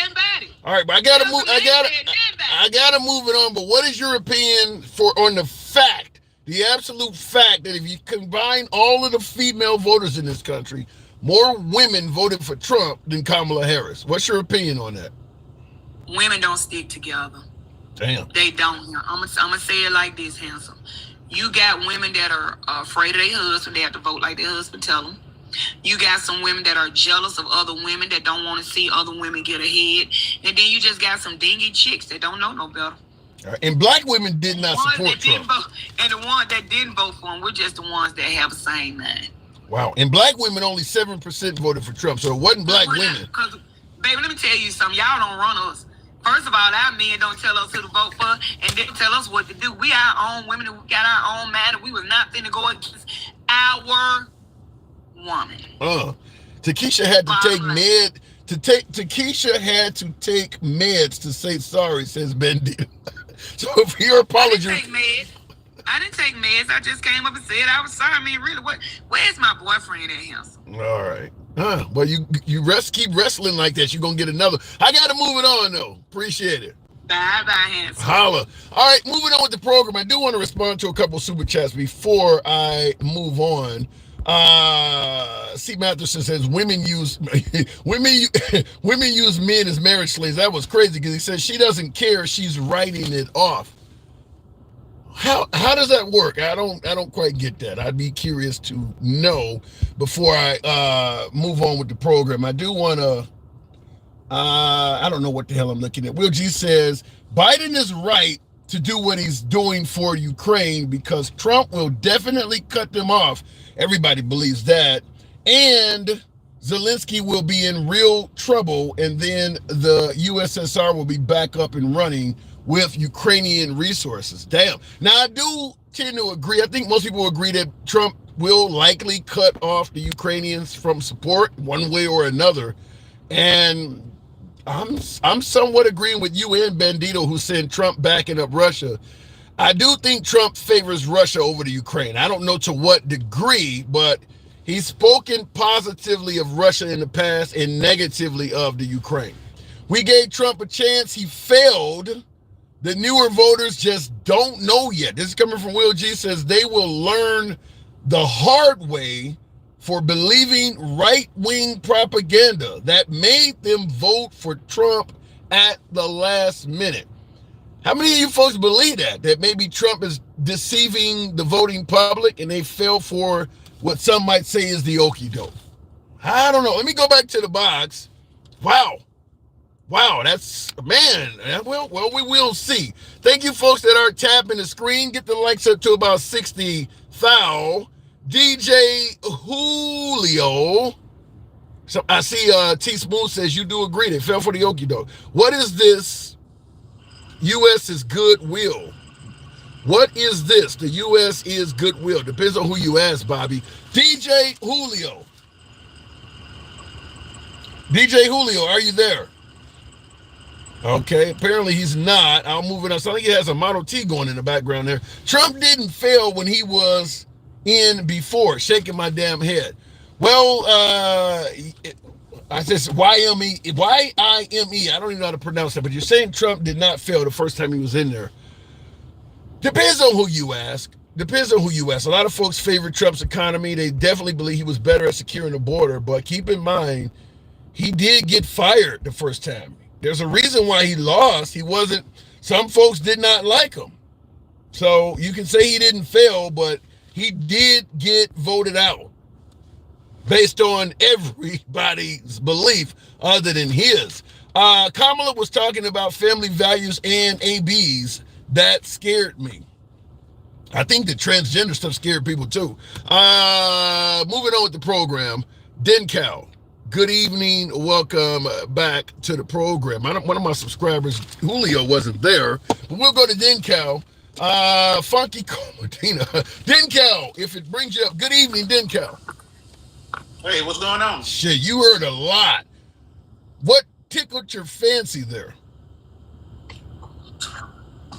I didn't hear a whole lot. I've been here just for a few minutes, but all that talk about abortions and stuff, I don't really have too much. Let me ask you this: you got 2 months to go, and Trump will be the 47th commander-in-chief of this country. How you feeling? Are you feeling excited, a little bit antsy? Maybe feeling like the Lion King when Scar took over the kingdom? How you feeling right now? 2 months to go. Not really. I mean, it's becoming less and less as far as the anxiety because we kind of see the things that we said like coming true. And so although we know there's going to be a lot of people hurt by what's going to happen, like what else? What other recourse do we have? Like we're not going to do January 6th. We're not going to pout and cry. We might be upset, but it is what it is. So when the people down in Texas start donating land so they can start setting up their concentration camps. Oh my God! I heard that was just liberal fear mongering. You said they're going to really have concentration camps. Yes, they have donated. There are donated lands, and people can say whatever they want to. All they got to do is do a simple Google search or DuckDuckGo or whatever search engine they would like to. But I think a lot of them don't want to know. They don't want to know. Hey, hold on one second, Dinkat. Julio, you were not skipped. You were brought up. You were away from the device. We heard your vehicle running in the background. So concentration camps, but I mean, do you believe that it'll be like Auschwitz or Buchenwald? Listen, concentration camps have never been good throughout history. True. We can't talk about a time. Whoa, man, it was so good that they had those camps. Camps are not a good deal. So good. Yeah, camps are never good. It's so good when we had those camps. No, that ain't a good thing. But now we did have some camps under Obama too. Remember the Red Cross, because he was separating families and they were sleeping on aluminum foil and shit like that. I mean, that was a camp too, was it not? Yes. Well, we had a situation where we did have a lot of people coming in. Now, those things were, and I guess we would be splitting hairs. Yeah. Those things were not designed to put kids in cages. They were very temporary shelters because he was the warder in chief. He had a lot going on. And I'm sure that MAGA is going to try to say, well, Trump's going to do the same thing. It's not the same thing. It's definitely not the same thing. And if they want to, if they want to visualize this as a nice, orderly, they go pick out all of the criminals amongst the, Hispanic community and go deport them, and then everybody's happy. Then they don't know American history like I know American history. But what if that actually did happen, where Trump predominantly went after criminals that are here, as opposed to going after illegal grandmas and little babies and shit? What if he actually did, specifically target folks that had criminal histories? Would that not be a good thing? Well, we would have to go further in that conversation and understand how would you go and identify just the criminals and not the other people. That's not how it works. That's like saying when they had the war on drugs, they could just go into the black neighborhood and identify the drug dealers. That's not how it works. You scoop up a bunch of people, and then you kind of figure out. Well, to answer your question, you go to the criminal records. You flag people who have criminal history that may not be a citizen. Because a lot of the folks that came to this country and requested asylum, they do have a record of them. So you got them on. You compare the database of criminals to the database of folks that are required to show back up because they don't claim asylum. Anybody that matches, you red flag them. So if they're ever pulled over or stopped or anything, they instantly qualify for deportation. You don't have to necessarily go out and do warrants and go find them and hunt them down. I'm assuming you'd catch a lot of them on their own. People would report them if you give rewards and things like that. Parade them on TV, and that would probably satisfy MAGA and maybe calm down the liberals, because now you're just deporting people that have criminal histories. Hey, we can sit here and talk about how they could do it to make everybody happy. That's just not how the world works. It doesn't work like what you're saying. We can just do this and we can just do that, and then we can identify. If we could do that, then they would already be doing that. Well, do you think Biden even wants to get rid of immigrants here that are committing crimes? Has he even shown a desire to do that? I believe he thinks, like, this is just my thought, that he doesn't believe the vast majority or even the majority of those people are here to do crime. That ain't what I'm asking you. I'm saying the ones that we know that have actually came here and committed a crime. Has he even shown a desire to get rid of them? Look, I don't know what he's shown. I'm not in the cabinet. We all have our ideas about what's going on and who do what and all of that stuff. I don't buy into that. He just said, look, just everybody come, even the murderers and all of that stuff. The fact that you don't know speaks volumes. That he has never spoken out and said, if you come to this country and commit a crime, unfortunately, you got to go. I may be kind-hearted. I understand some of you want to better your life. He has said that before. It's just that it's never been. What has he done? What has he done to back up what he said? He had his vice president come out on TV and said, do not come to this country. But we didn't hear that. All we know is we go by the rhetoric that's just been put out there that the border's wide open. We don't even take into account the reason why we had that mass exodus. That mass interest in the country was after Title 42. We just skipped that. Here's what I'm asking. By the way, thank you folks that are sharing the live. I forgot to encourage that. For you folks, go ahead and share the live. Tap the screen. Get us up to about 70,000 on the likes. What has he actually done to show that he does not want criminals in this country? Any legislation, any suggestions, any bills, any executive actions? What makes you believe he does not want folks that come in this country that commit crimes to get kicked out? Has he shown you anything in that area? I don't go by the premise of your question when you say, does he want to put out criminals? Like we're attributing immigrants with being criminals and then saying, well, he should be going after, like, look, people can have their own understanding of what he did.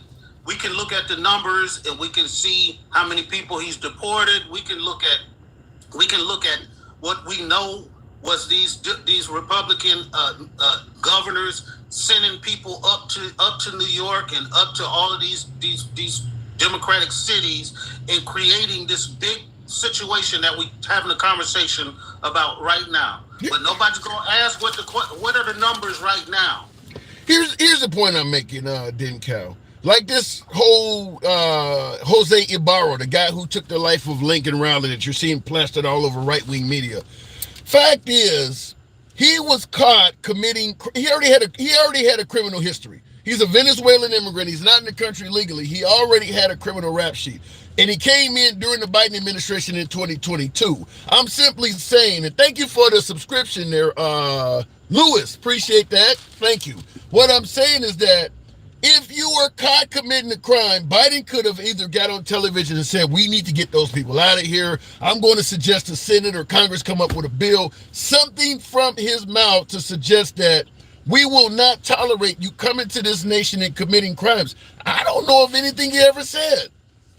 Right, because we've converted the conversation from saying what the border bill was designed to do, which was to put better stopgap measures in place to stop the fentanyl, to stop the illegal immigration, all of that. We've thrown that out the window. That was even introduced, and now we're saying we're concentrating specifically on the criminals. Not saying we could go back in time and look at Venezuelan immigrants that came into the country under Trump and committed crimes, but we're not doing that. We're concentrating on this one guy, not just one, but there's multiple. There's multiple. But if you look at it on a grand scale, how many of these migrants are out here, murdering these people? We concentrating on the ones that they throwing up in our face, and everybody knows Lincoln Riley's name. But what are the names of the criminals that came across during Trump's border carry? Maybe the liberals should have brought that up if they cared about the border. That under Trump people they didn't do that. That's something you got to blame on the liberals.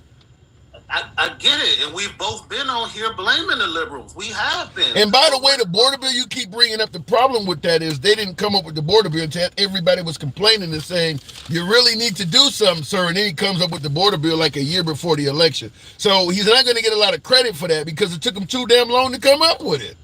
Okay, well then what did the other border bills that Biden introduced when he first came in office, what did those bills include?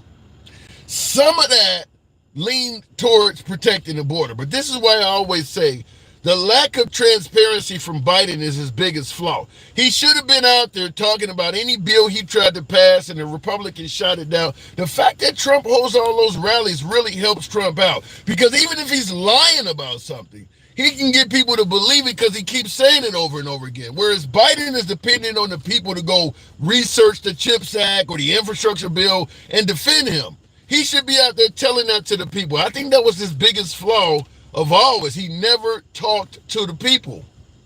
And we have both come on here numerous times and said the same thing. Even before, when he was running, before he lost, we've always came on here and said he and his team are horrible at getting out the word or explaining to people, especially in a way that people can understand, because the vast majority of the voters were, it is what it is. They were very uneducated, and they always knew that Trump was able to communicate with them in a way that they could understand, even if he was lying to them. But I don't like the premise of having conversations from Trump's perspective. You saying that he should have been out there doing 1,000 interviews and everybody should be doing what Trump did. Trump is he's an exception to the rule. He's a winner. He's a winner. Every day. The president should not be out there every day telling us how he feels about every single situation in the country. I don't believe that that's the right way to go. And to say that now the president should do what he's doing is the right way because he won, I don't think it's the right way to go. The presidents have done a lot of foul stuff and won in this country. That doesn't make it right or the right way to go. I'm telling you, I believe Trump has changed the way things should be done. If you don't do it that way, you're probably going to lose if the next Republican candidate does. I'm telling you, I agree with what you're saying, the way, but what you and I are discussing, the way things used to be done. He came, he changed the game, and he won at the changes. People want what he's doing.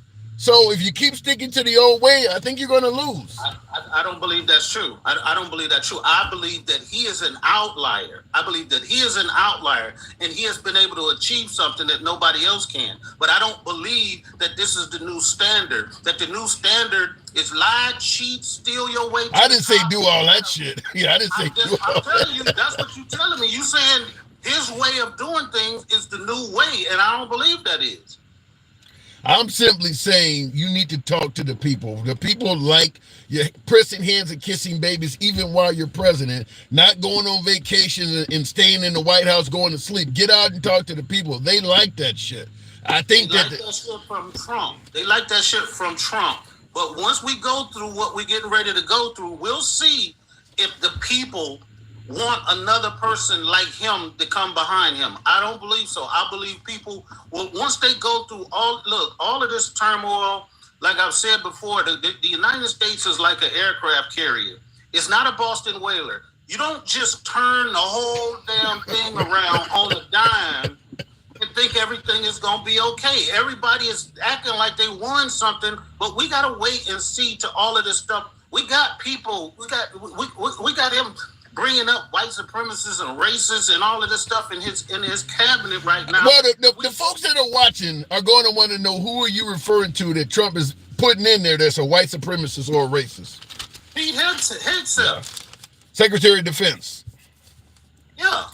Well, speaking of that, since you are a military man yourself, you mentioned the aircraft carrier being a Navy man. How do you respond to Pete Hegseth himself saying that women should not be in combat? Well, yeah, that was something that I had been thinking about. I wanted to address with you before because I like I've been in the military. Right. I've been in a position of leadership, and I've been in. I came in 1990, right when women were first starting to be able to serve on board military on ships. Okay. All right, and we had this same thought process back then, that women are just not equipped to deal with that type of life. We underestimated them. Now they're a normal part of the military. They're on ships all around. Some of my best workers were females. I'm a diesel mechanic by trade, and yes, there were some that came in and they shied away from getting dirty and stuff. But I had a bunch of them that get down there and they was lifting up, starters, and they were doing everything that the guys were doing. So in order for me to say that women, the chivalry in me says, look, I don't really want women to be doing that kind of stuff. But if they go through all of the steps that it takes to do those jobs, just like you said, I know some women that are police officers, and they will jack your tail up. Yeah. And they will firemen carry your ass to the jailhouse if they have to. So saying, look, putting these limits on women and what they should and shouldn't be able to do, I do not think that's a good thing going forward for this country.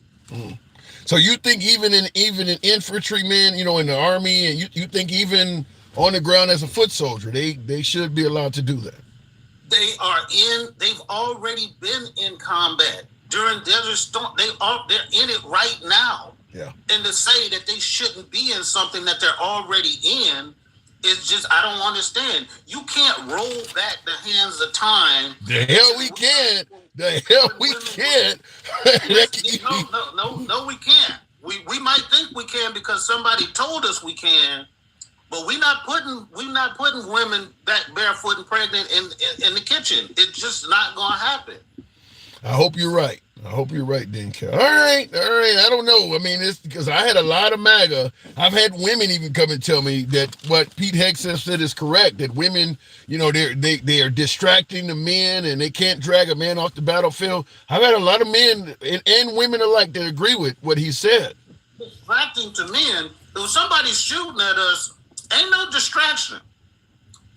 Well, I think the point is that if a woman gets injured or she, you know, the damsel in distress, just like in society, if a woman is getting her ass kicked, men want to be the hero and they'll step up and try to help her. I think that's what people are saying, that the guy will have that damsel in distress mentality and maybe go out on a limb for a woman more than he would his own brother. And, you know, I had the same thought process, like I said, when they would come in, females would come in, I would automatically, you know, unconsciously start assigning them easier tasks. See? And things like then you're doing it.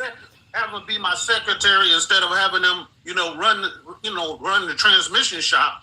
But then as I started understanding, when the guys started saying, hey, if she gonna be in here, she need to be doing the same thing as I am.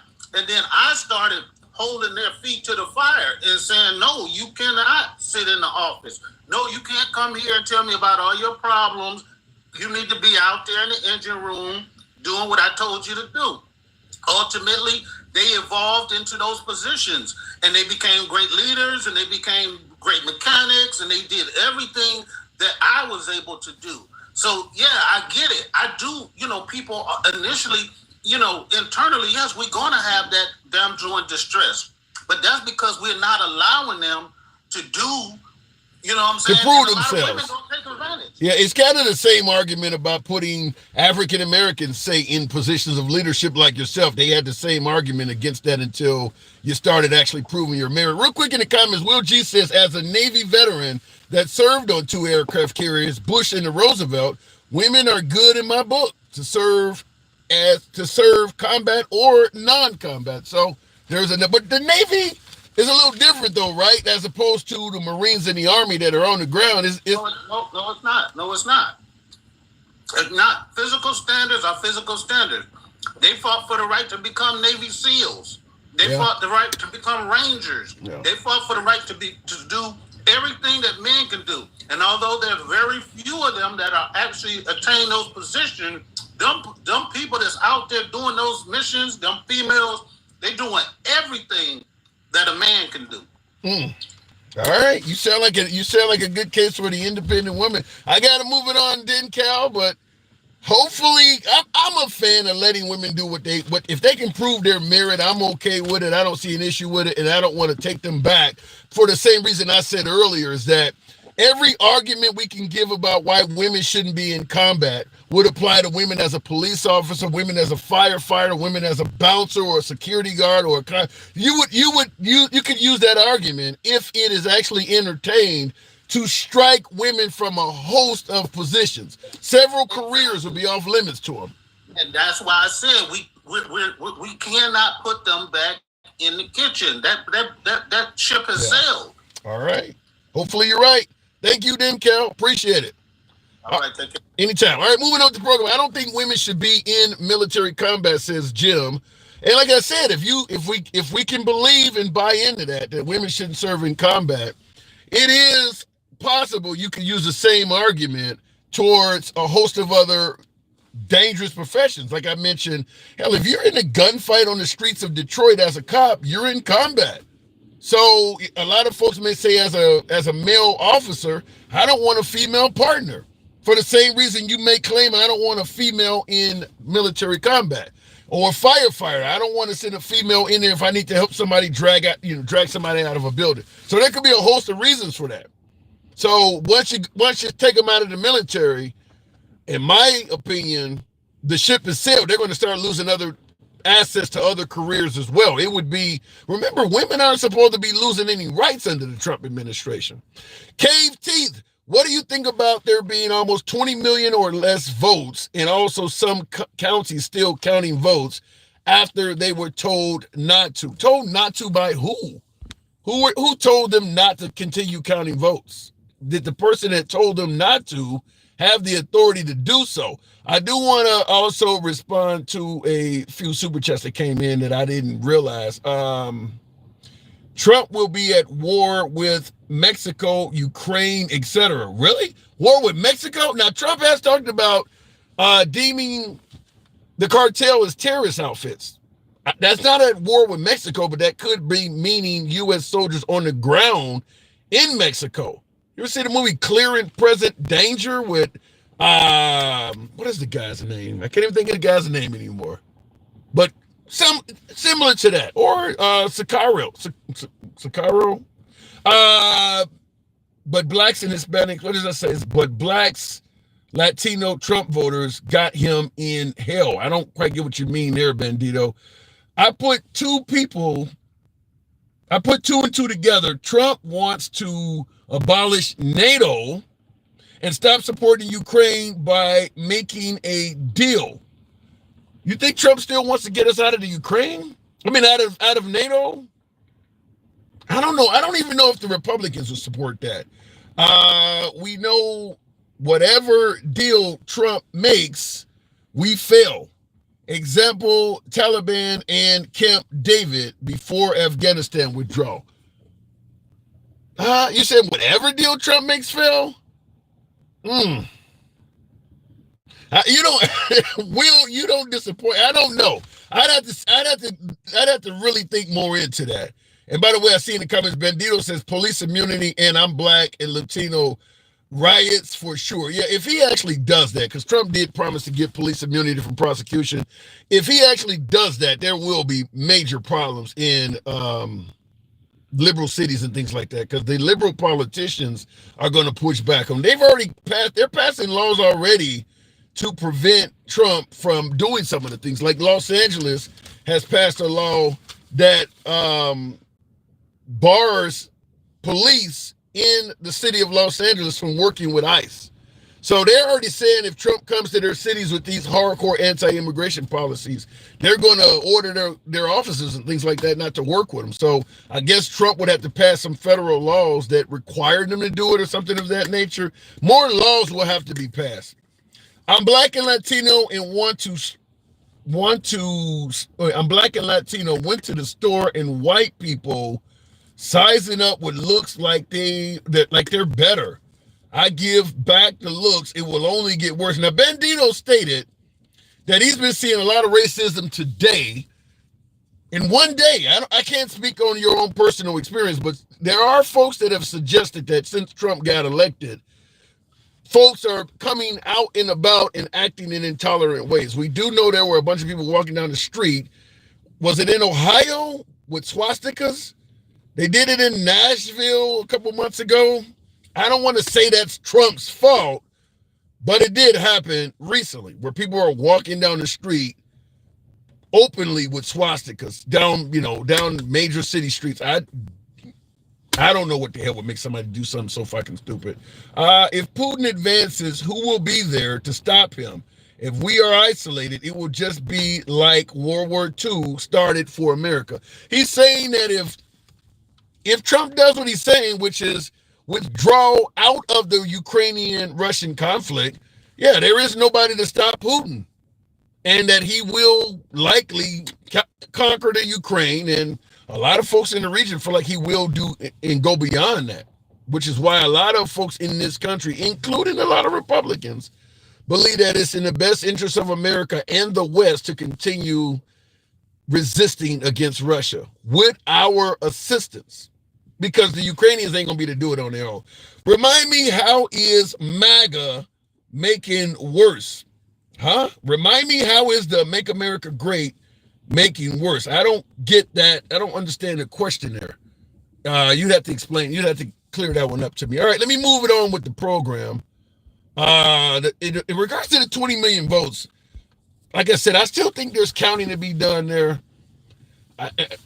Trump, the moment he's president, since he's already accused several states and counties and officials of election fraud, once he is president and has the keys to the kingdom again, he should have to prove some of that shit he's been alleging. He should. I mean, the fact that he accused so many people of so many different felonies and crimes, like saying Obama bugged his office and all of that shit. I get that folks favor Trump for the economy and things that he's going to do for America. That's fine. But that does not mean you should just let the guy say any damn thing without simply saying, sir, could you actually show evidence that this happened? I think that that's one of the issues, is that he can make any kind of accusation. And if you support Trump, you don't really ask that he prove what he's saying. Pennsylvania Supreme Court was one of the bigger examples. Yeah. Let me go back to the box. By the way, did anybody know? I didn't talk about this as a topic. I'm going to go to my next guest. But does anybody realize that Jussie Smollett, remember the guy from the Fox television show Empire, who claimed that in the wee hours of the morning, Trump supporters wearing MAGA hats on the streets of Chicago? You don't see that shit happening in Chicago. But anyway, Trump supporters in the wee hours of the morning on the streets of Chicago attacked him and put a noose around his neck. Illinois Supreme Court just threw out his case today. On procedural grounds, apparently they had made a deal that if he paid community service or something like that, they weren't going to prosecute him, and they went back and did it anyway. Very similar to how Bill Cosby got off. Bill Cosby got off in a similar manner, where they made a promise, the defendant honored his side, and the prosecutor decided to continue with the prosecution anyway. Well, anyway, Jussie Smollett, as of now, does not have a criminal record. So all of that got thrown out. DJ Julio, I don't know if he's going to get back on television anymore. I think his TV career, because of that, is over. Just because he doesn't have a criminal history doesn't mean he didn't do it, but it won't hurt him anymore. DJ Julio, good evening. What's happening? Hey, okay, you're here this time. So what? No, I was taking a piss last time. All right, well, okay, fair enough. Only 2 months to go. How you feeling? 2 months until Trump becomes 47. I feel like the current leadership is doing everything they can to sabotage the peaceful world. Give me some examples. I can give you one, and it's the only one that really matters. Sending long-range missiles into Russia, allowing that shit, sneaking the missiles over there in February, and then approving it without Congress. I mean, that kind of sounds like tomfoolery, if you know what I mean. Well, you know, I asked that question. The same thing with this app that allows undocumented immigrants to speed up the registration. He's doing that also. I kind of asked that question because we know when Biden took office, Trump deliberately tried to spoil his term as much as possible. So is it possible that Biden is returning a favor? A little retribution, a little political tennis. Yeah, you could probably see that. It's kind of scary, because the way that Biden allowed what he allowed to put us in the middle of the Ukraine fight now, because those are American weapons. That means America has, the long range missiles are what's making America now part of this Ukraine war. Well, I mean, even the short range stuff, I mean, we were helping them out regardless. I mean, long range missile or not, most of the damage they've been able to do to the Russians have been with our help since day one. Well, yeah, but when we go above and beyond, and we're throwing bigger missiles now into Russia. We got Kamala trying to freaking talk them into the union, whatever. I mean, it just seems like a bunch of bullshit. So what do you think we should? Get a lot of people hurt. So what do you think we should do? Just let Ukraine fall? I'm not saying we need to let Ukraine fall, but we need to let the next administration handle it and just stay out of it until that time. Well, we know what the next administration wants to do. Let Ukraine fall. But we just want it to stop. And I'm pretty sure Donald Trump's going to freaking mandate, order, whatever, however you want to say it, that, you get out of Ukraine, current border as of 2022. You get out of their borders. Ukraine stay out of your borders. They'll stay out of freaking NATO. We don't want them.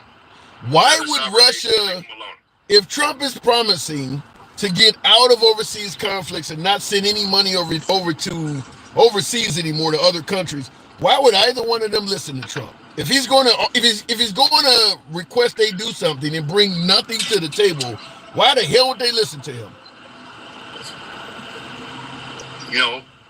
The betterment. I mean, I guess I wouldn't want to piss off the big brother either. They don't care about the big brother. They're at war. They don't give a damn about Trump. If you ain't gonna do nothing to help either one of us out, When I'm saying big brother, I'm talking about America. I know. Well, when I speak for Trump, I'm speaking for America, as it was mandated on the election.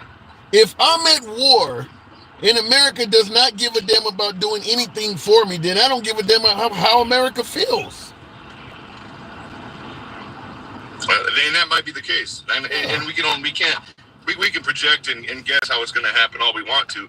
I just think that it was an absolute senseless waste of money on our part to now. Well, I mean, we're headed towards World War I, WW2. I gotta disagree. I don't think it was a senseless, wasteful use of money. I think that, first of all, we have revealed Russia to be a paper tiger. They're nowhere near as strong as we thought they were before this war broke out. Nobody thought that Russia would still be at war with the Ukraine almost 3 years later, with America giving them mediocre weapons. We haven't given them F-35s or F-22s. We don't have any aircraft carriers in the region fighting on their behalf.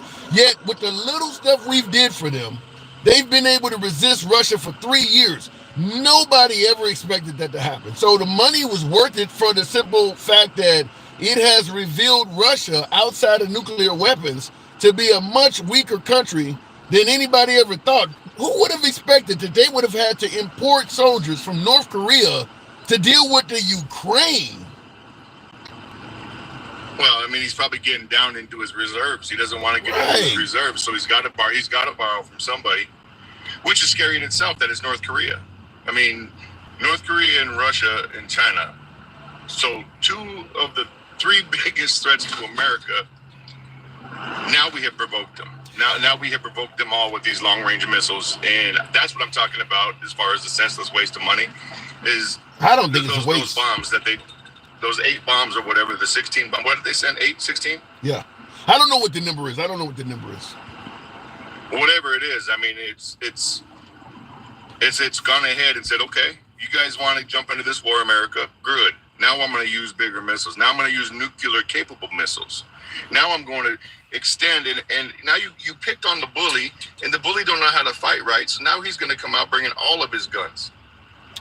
Well, you ever heard of the phrase, give me liberty or give me death? Right now, Russia's using bigger rockets against the Ukraine, but if we didn't give the Ukrainians assistance, they would be using smaller ordinances, but they would be further into the Ukraine. Getting killed is getting killed, no matter if it's by a 22 or 50 caliber.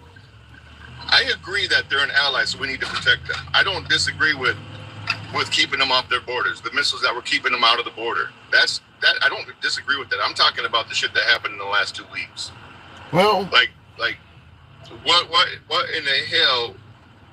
There was no reason. The reason is Trump, Julio. Especially after Putin was saying, "I'm ready to come to the table," and then you allow him to use bigger missiles, Ukraine, and bomb Russia. Now you just took Russia off the table. Because nobody believes Russia was going to come to the table. I think that's the problem. And one of the things I want to point out, you and I both mentioned North Korean soldiers in Russia. Remember how much folks, particularly folks like yourself and MAGA, celebrated how great it was for Trump to meet with Kim Jong-un of North Korea and how that was an accomplishment? Notice how quick he got into this war against the United States. So clearly that meeting between him and Trump meant nothing, because he didn't have any reason at all to decide to help Russia. He just did it. It has nothing to do with Trump. It has everything to do with the current administration. That ain't what I said. That ain't what I'm saying. What I'm saying is, it's not what you said, but that's the truth. What do you mean? Exactly what I said. Kim Jong-un wasn't going to get into probably any war. Now that America's jumped in, he's like, okay, I'm in. So, and it's because we have a weak administration that has no No brass for balls. All of the Russian, they've kicked so much Russian ass that they got to import folks from North Korea, as you say, is getting down to his reserves. The notion that Biden is a weak administration makes no sense. Russia should have been done with the Ukraine in 6 months if Biden was a weak administration. You think a strong administration does it with firepower? I would agree that when it's time to fight, then we fight. We should have never given them long-range missiles unless we're ready to put boots on the ground.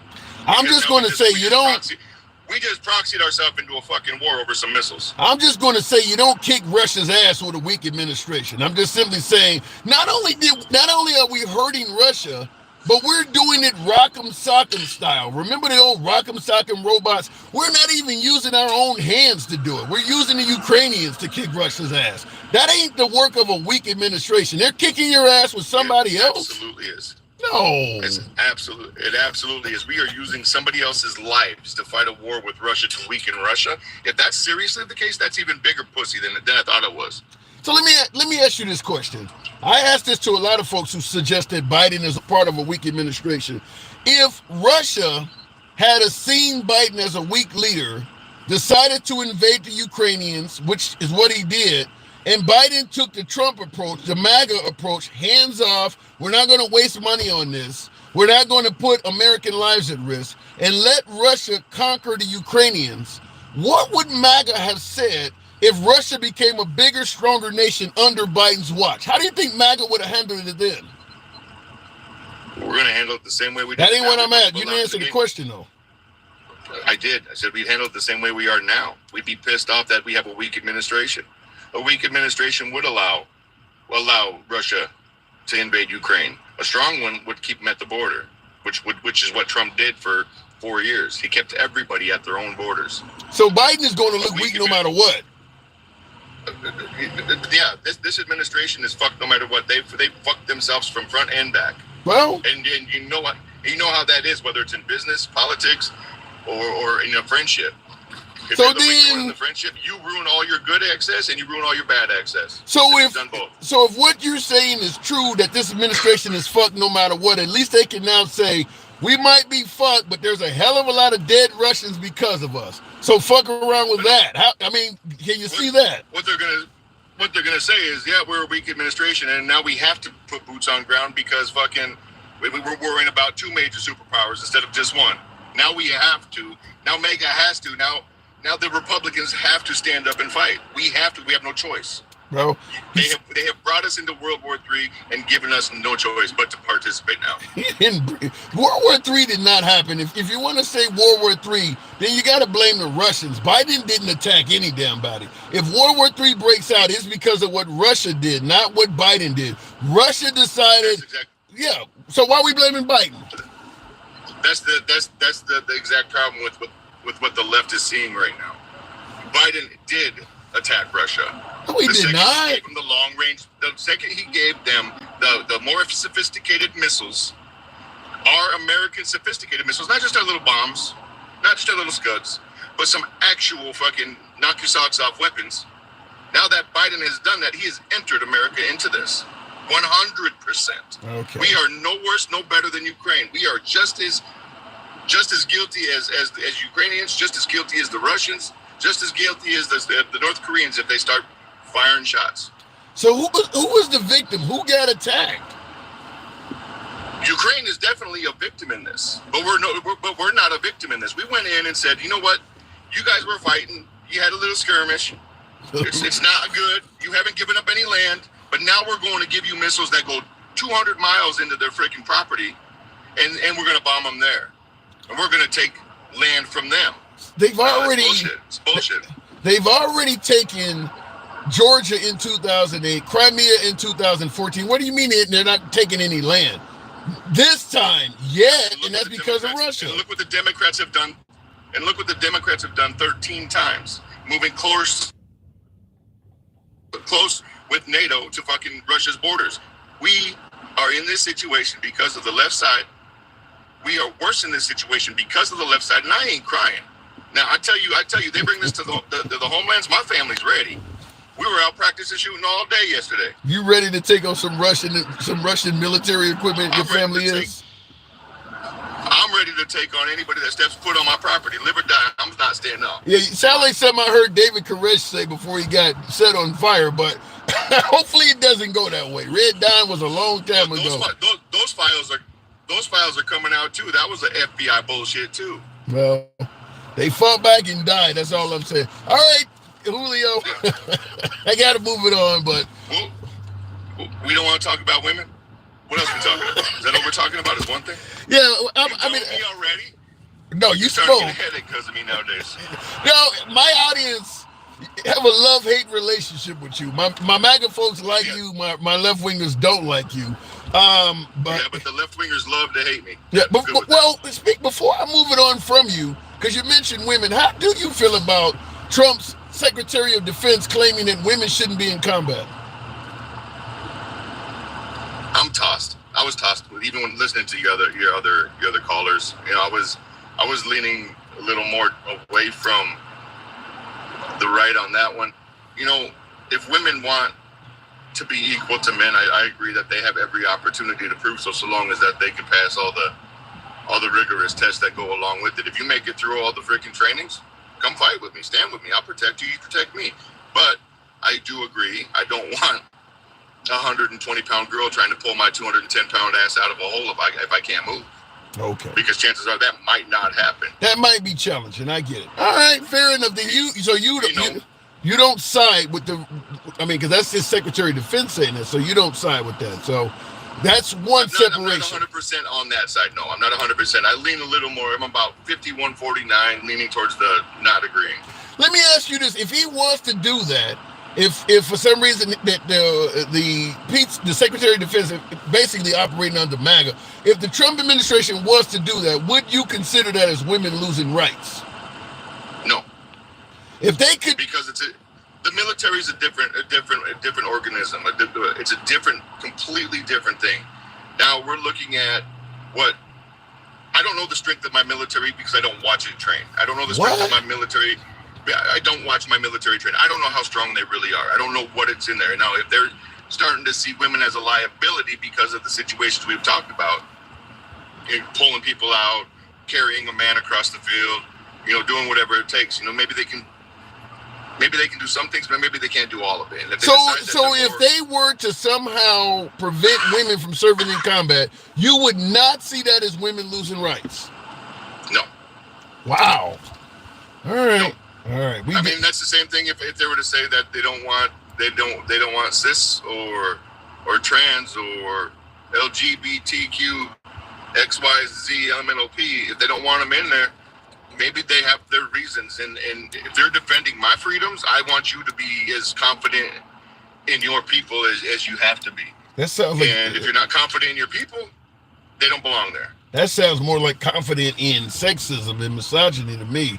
But all right, I gotta move it on. I will do this. Well, you know what we got to start doing as America is really, really take it for what it's worth.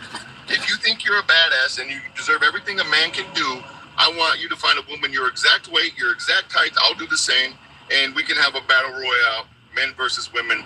Chances are the women are going to be on top, and that right there would tell you why you don't want women in war. Now that's the side of me that says I haven't found a woman bigger than me, stronger than me. I've seen women that can lift heavier weights than me, but in a boxing ring, they've never beaten me. All right. What does that say? I mean, I want us to fight. Women, we need you here to reproduce when all of us men go to war. So please stay home. Take care of the house. Listen, if we lose all our women, we ain't reproducing. This world's done anyway. We can do it with a handful of men. I can't believe you just said that. Wow. We can't do that with a handful of women. We can't reproduce and replenish this earth if it goes bad with a handful of women. We can with a handful of men. We need a lot of women because we don't want a lot of that incest going on. You know what I'm saying? This conversation got dark as fuck. I can't believe you just said that. God.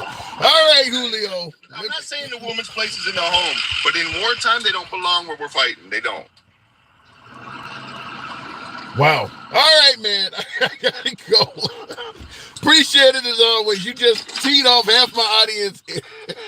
God, you can't. You know what this remind me of? Thanks for listening. You know what you said remind me of when the mob bosses would go and have their sit down and talk, and they would get the women out the room like you this ain't where you need to go in the kitchen or go make us something to eat or go, and they would say when men are handling business, the women have no place in it. That's what kind of what you made it sound like. Is you're almost giving men a hierarchy.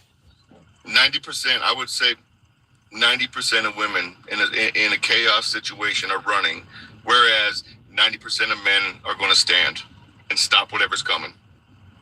So men are just more tougher than women or something? Men are built to be stronger than women, yes. Physiologically, metabolically, down to the genetics, we are built different than women because we are meant to be hunters. We are meant to be fighters, to protect the family, to provide for the household, to build you your house that you want to live in.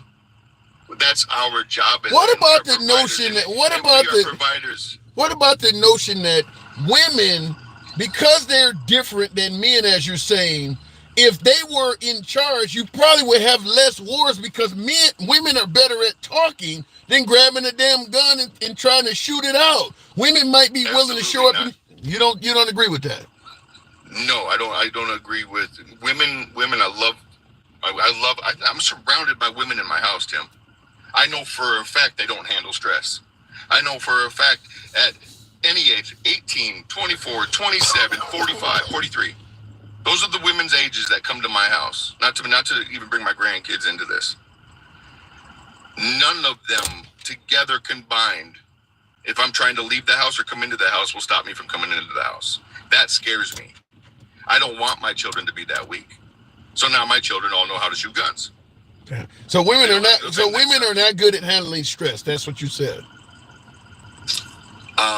Different stress. Men and women deal with shit differently across the board on everything, whether it's bills, whether it's fighting, whether it's stress at work. What about de-escalating hostile situations? Are women better at that than men? When have you ever stood your ground to a woman in your life, stood for what you believed was true and good for you? Plenty of times. Well, I can tell you that when we have a strong disagreement, there's usually a woman yelling when I'm around. All right. I got to move it on. Julio, it's always a pleasure. You pissed off half my audience. You know what? And I'm pissed off that I have to say that people don't already know that half of the shit that I said is already true. They don't know. Look at women and men. And I'm just going to say this to everybody listening, yourself included. Look up the metabolic differences between men and women, what we are built for genetically. And that right there will tell you everything that you need to know. All right. Thank you. All right, moving on the program. Al, I will say, I want to respond to a few super chats. I will say I disagree with him on a little bit of that, or actually a lot of that. If I can put on my spectacles, because this iPhone I got, the damn screen is not as bright, and I got to figure out how to work the iPhone. Trump let Taliban fighters free on the deal at Camp David before the withdrawal in Afghanistan. That's why the Afghanistan people were holding on to the planes as we were. Oh, wow, because when we left, that's the Biden, what they're blaming the bad evacuation on Biden. You're saying that Trump let Taliban fighters free. Yeah, he did make a deal with the Taliban. That is true. That is true. And at the end of the day, the Taliban went right back to oppressing people in Afghanistan the same way they were before we ever came over there. Bottom line, Trump is afraid of Russia. Based on what? You're saying Trump is afraid of Russia. I'd like to know why, Bandito. If we let bullies, what does that say? Is if we let bullies foster and take resources, we deal with a bigger bully later on. Fair enough. I don't disagree with that. This is what happens when we let ignorance and incompetence win elections. We are about to be in a world of trouble. I don't know if we let them win. More Americans voted for Trump than they did Kamala Harris. We wanted Trump back. Trump hasn't done anything that he didn't promise, in my opinion. Most of the stuff people are fearful of Trump about, he promised it, and people still voted for him. Got more of the women's vote. Hispanics voted for him in high numbers. People wanted Trump back. Bandito says this country will get worse from 2025 for 4 years. Not a lot of love for Trump on my YouTube. By the way, tap the screen. We might be able to get up to 100,000 in the like department. If some of you guys would tap the screen on TikTok, smash that like button on YouTube, get us up to 100. Democrats casually cheering on the deaths of millions in forever wars while trying to be moral superior. Cave Teeth, you're saying the Democrats are casually cheering on the deaths of millions in a forever war. I suppose you forgot about Iraq. That was a genuine forever war lasting about a generation, and that was started by a Republican.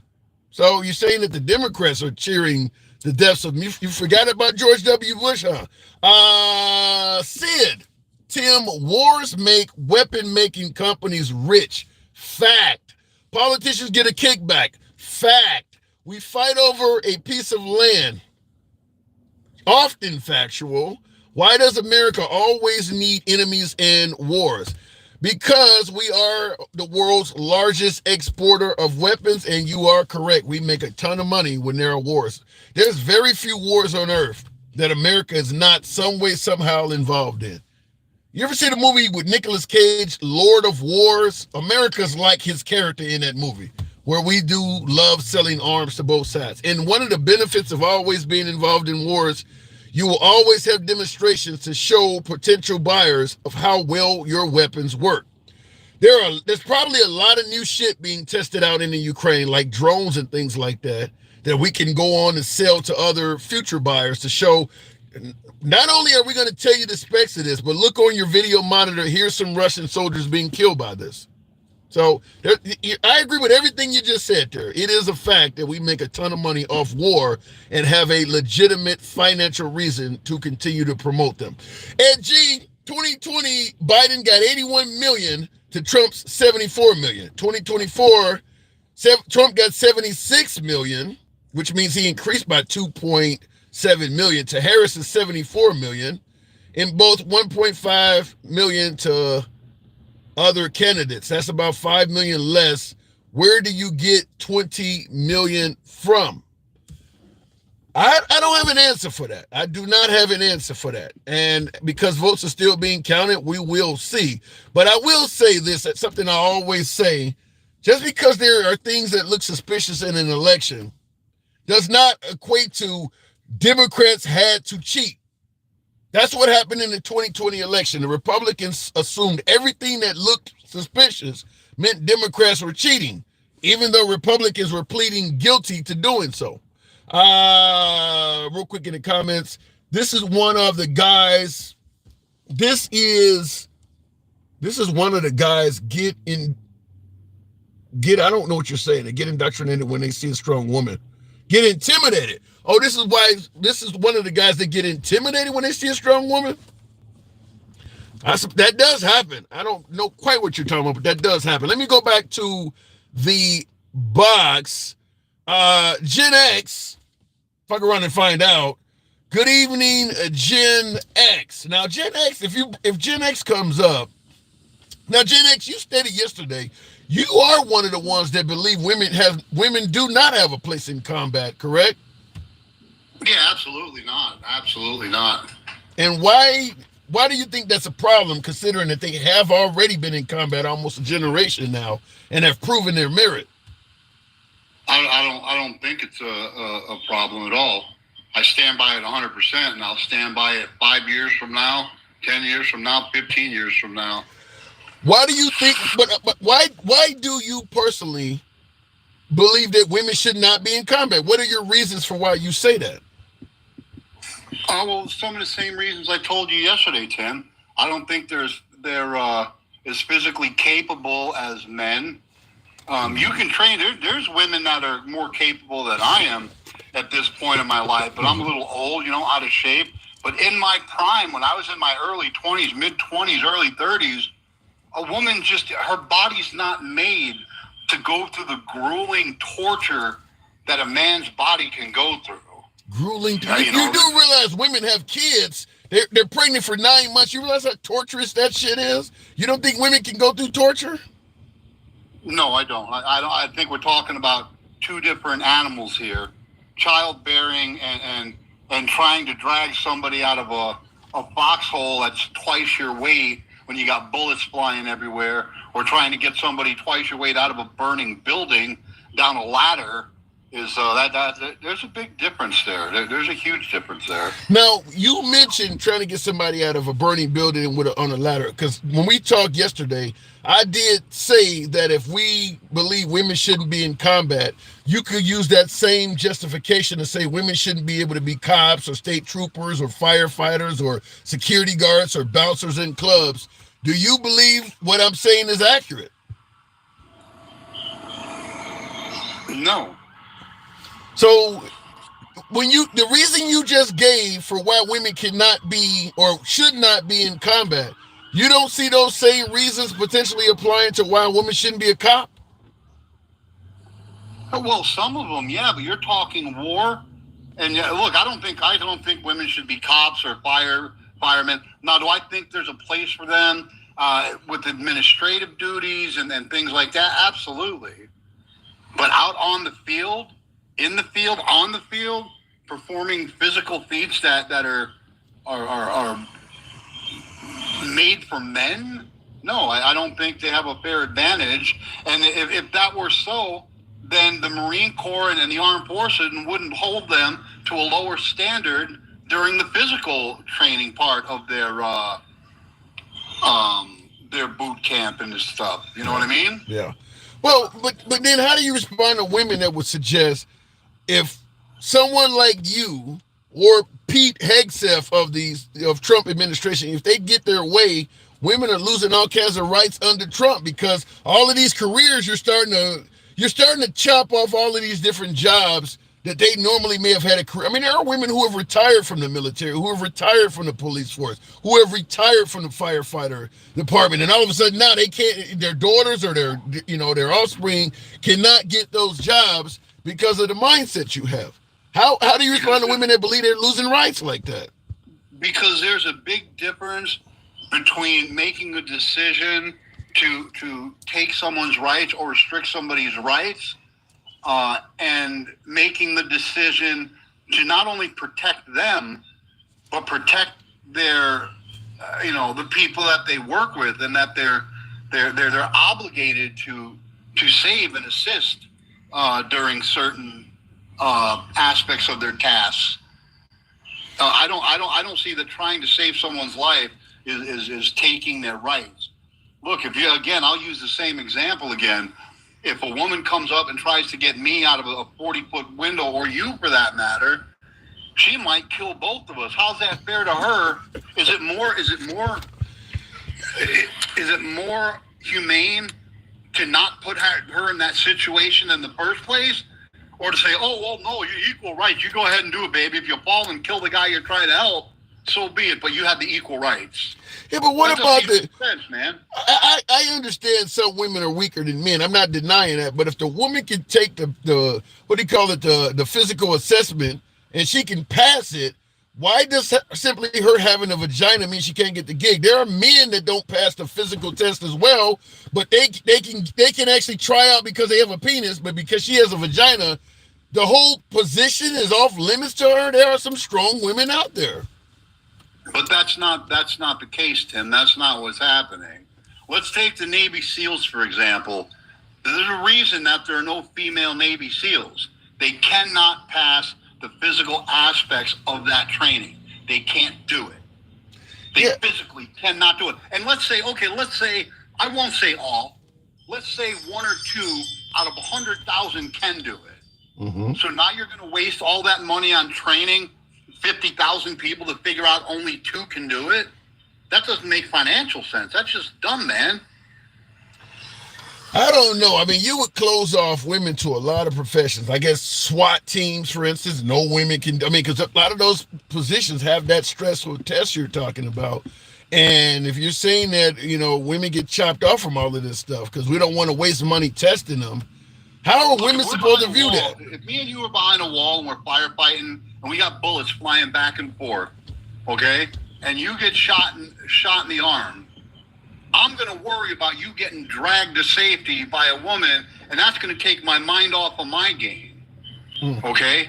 The most important person to me is the guy to my right and the guy to my left. If you're hurt, I've got an obligation to save your life because I know you would do it for me. Now, if I put that obligation on someone else, and God forbid we lost her and you, that's not okay. When she could just as easily, during that firefight, pop her head and say, "Hey, boys, I got some tuna fish here and some Kool-Aid. You guys hungry? All right, I'll be back. Let me know."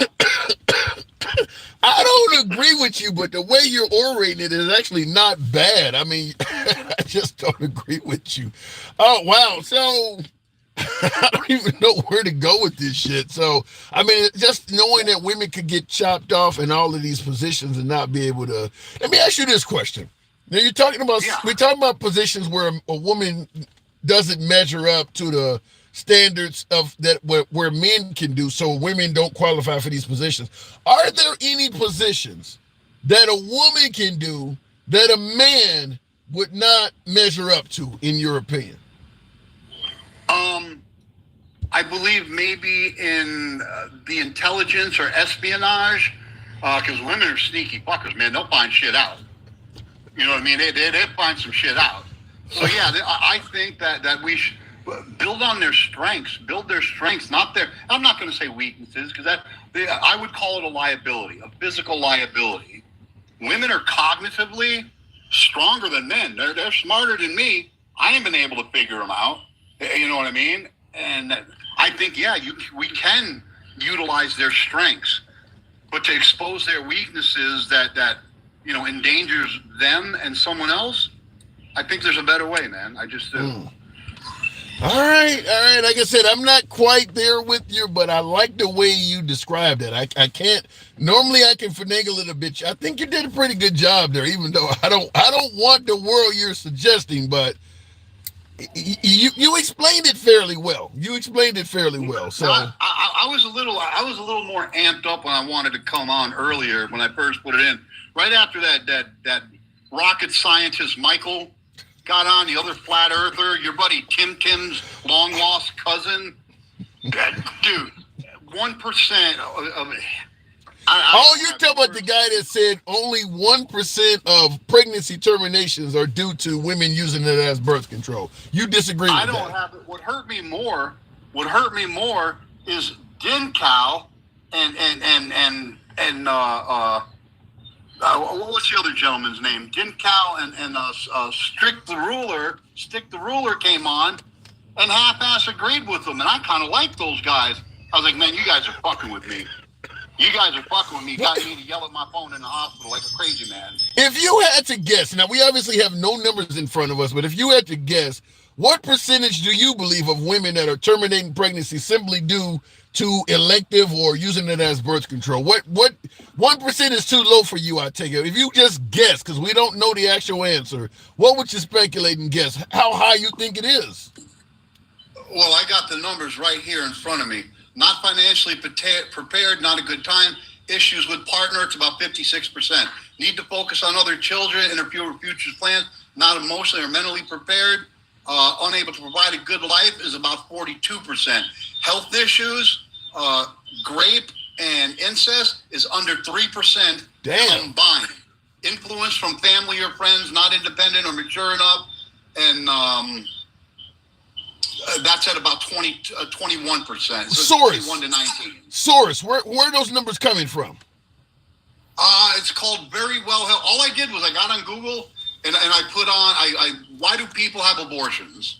And it's got all kinds of background. I'm pretty sure these guys are not stacking the numbers. Updated on August 7, 2023. Are they wearing red hats? I'm sorry? Are they wearing red hats? Said these guys. I'm just joking with you. I don't know. Like I said, I don't know, because a lot of women are probably not going to be candid about it. So I don't know how accurate the numbers are, but I just wanted to ask you the source of it. But all right, 1% seemed low to me, but I got hammered by my audience saying that's about accurate. That did seem kind of low to me too. Yeah, that's way low. Yeah. I know this, that pregnancies that are a result of grape that are up for pregnancy termination, It's under 5%. And the same thing with the life of the mother. So let's put that at 10%, which says that over 87% of all pregnancies are a form of birth control. They're done out of convenience and not medical necessity. That's what I have a problem with. Wow. I'm willing to have a conversation on the other stuff.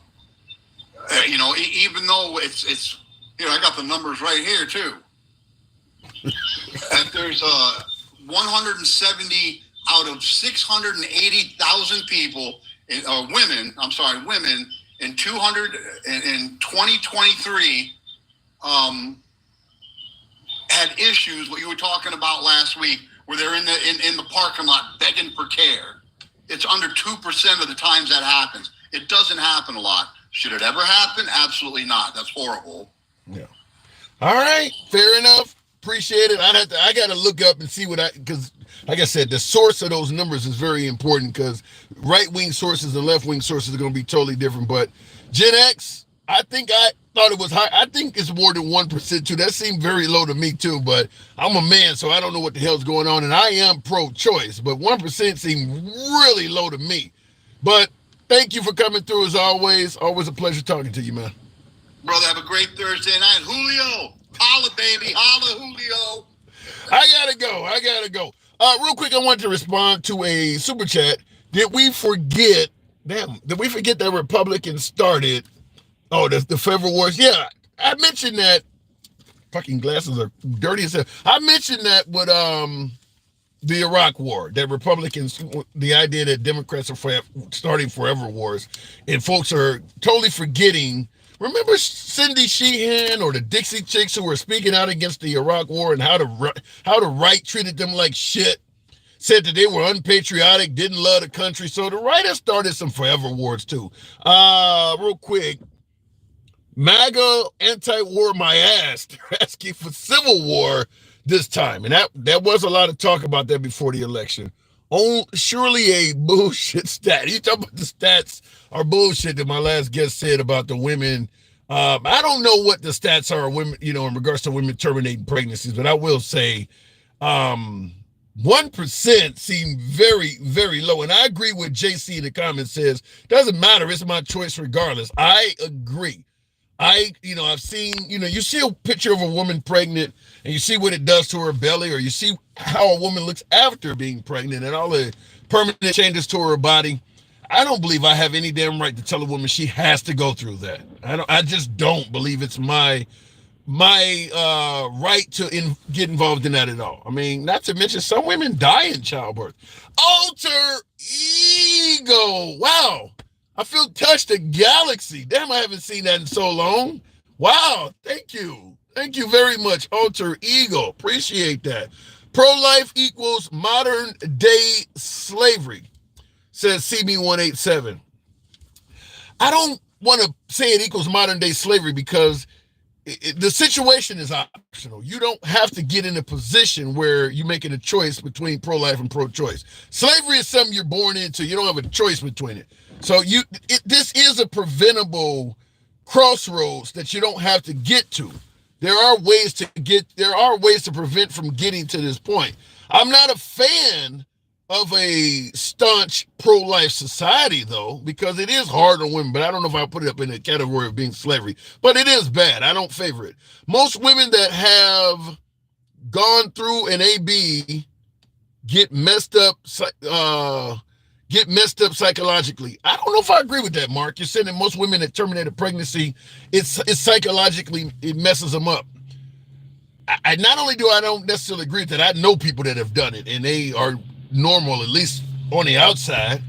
I think some women, yeah, it does, but I think other women can do it in their sleep. Just like some men can come home from war and they're messed up for life. Other people come home and like, shit, you need me to kill anybody else? It doesn't affect everybody the same. I don't buy into the notion that every woman that does it is psychologically screwed up. I think it is an individual thing for each woman. DNCs and miscarriages are part of that number he listed. Oh, really?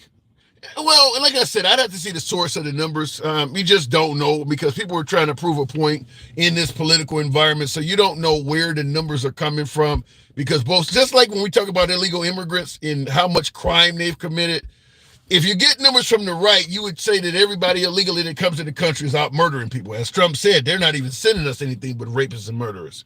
I assume they're sending good people is what he said. That's not true, though. So, and if you get numbers from the right, they're going to back up what he said. If you get numbers from the left, not so much. Continuing on with the program, Lewis, one of my subscribers. Good evening, Lewis. Welcome to the program. If it brings you up. Lewis, good evening.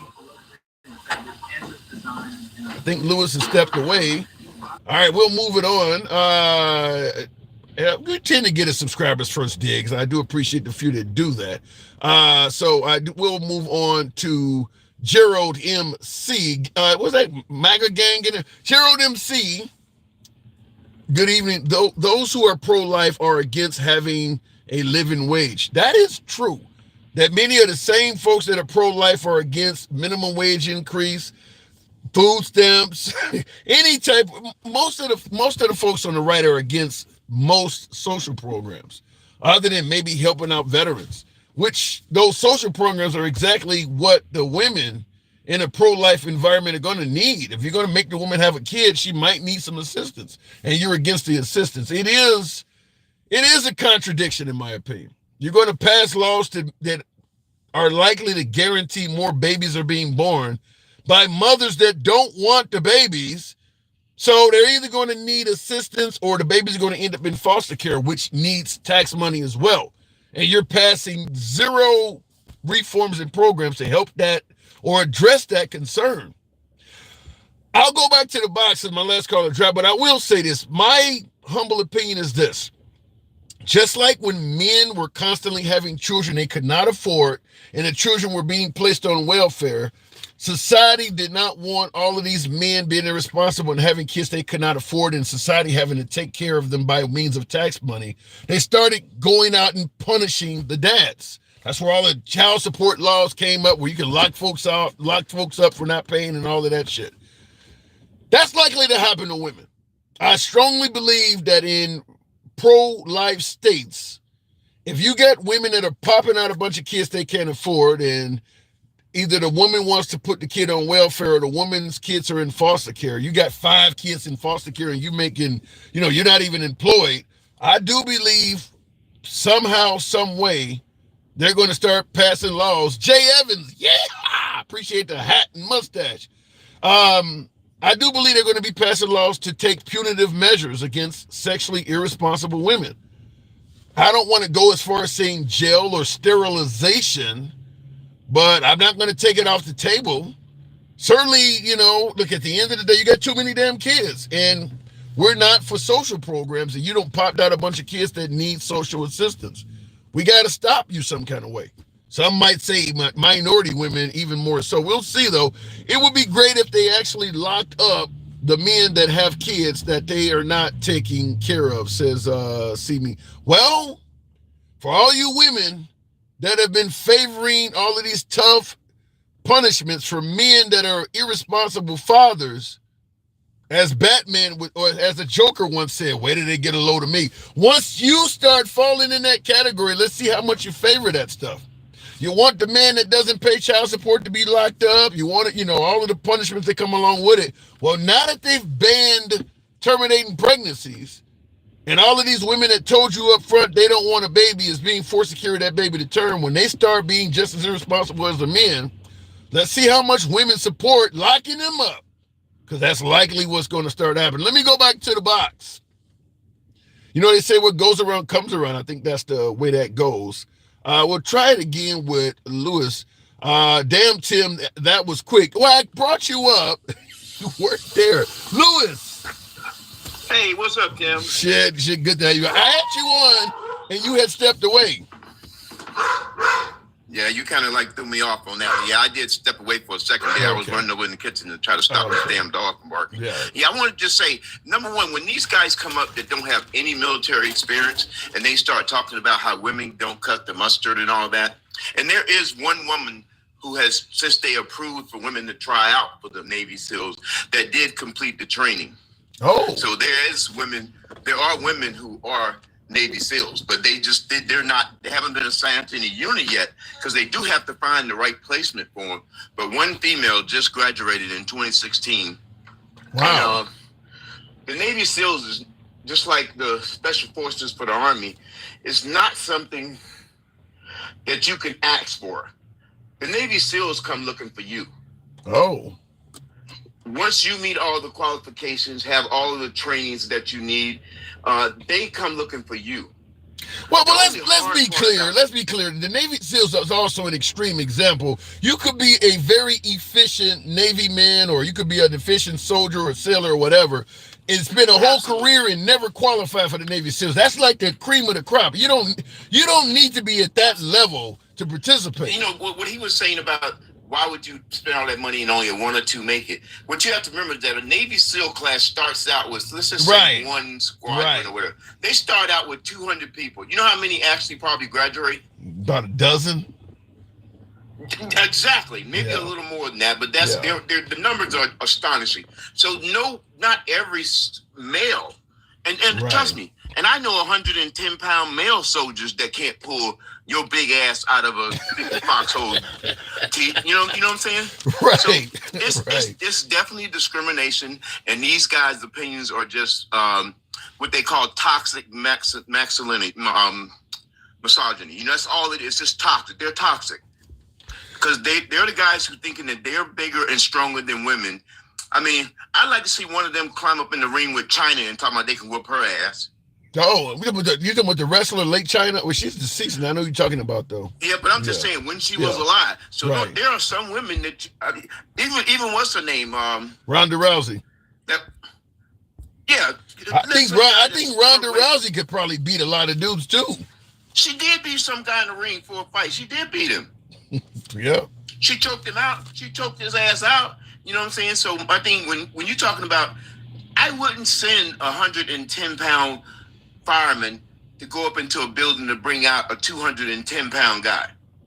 So if you send somebody to go do something like that, you're a bad manager. Well, wait a minute though. If there's you show up to a fire call, and your job is to go in and check and see if there's anybody in there, you might not know it's a 210-pound guy in there. But I'm saying, if they send her in, she probably can do it. Yeah, we want to think that. I wouldn't send that person in knowing that they can't bring somebody out if they're in there. Yeah, I went on a date once with a female firefighter, and I'm 6'6", and she was looking me dead in the eye. We could stand up, and she was face to face. Like, damn, you want to kiss? I'm like, whoa. So most of them are pretty big, I would assume, if they're going to do that gig. You don't even try to get a job like that unless you know that you can compete and do the job. That's the thing right there. They think even if she is 110 pounds, she's 110 pounds of dynamite. Do you hear what I'm saying? Yeah. She thinks she can do that job, and she's willing to do it, and would be pissed off if you told her that she couldn't do it. You know what I'm saying?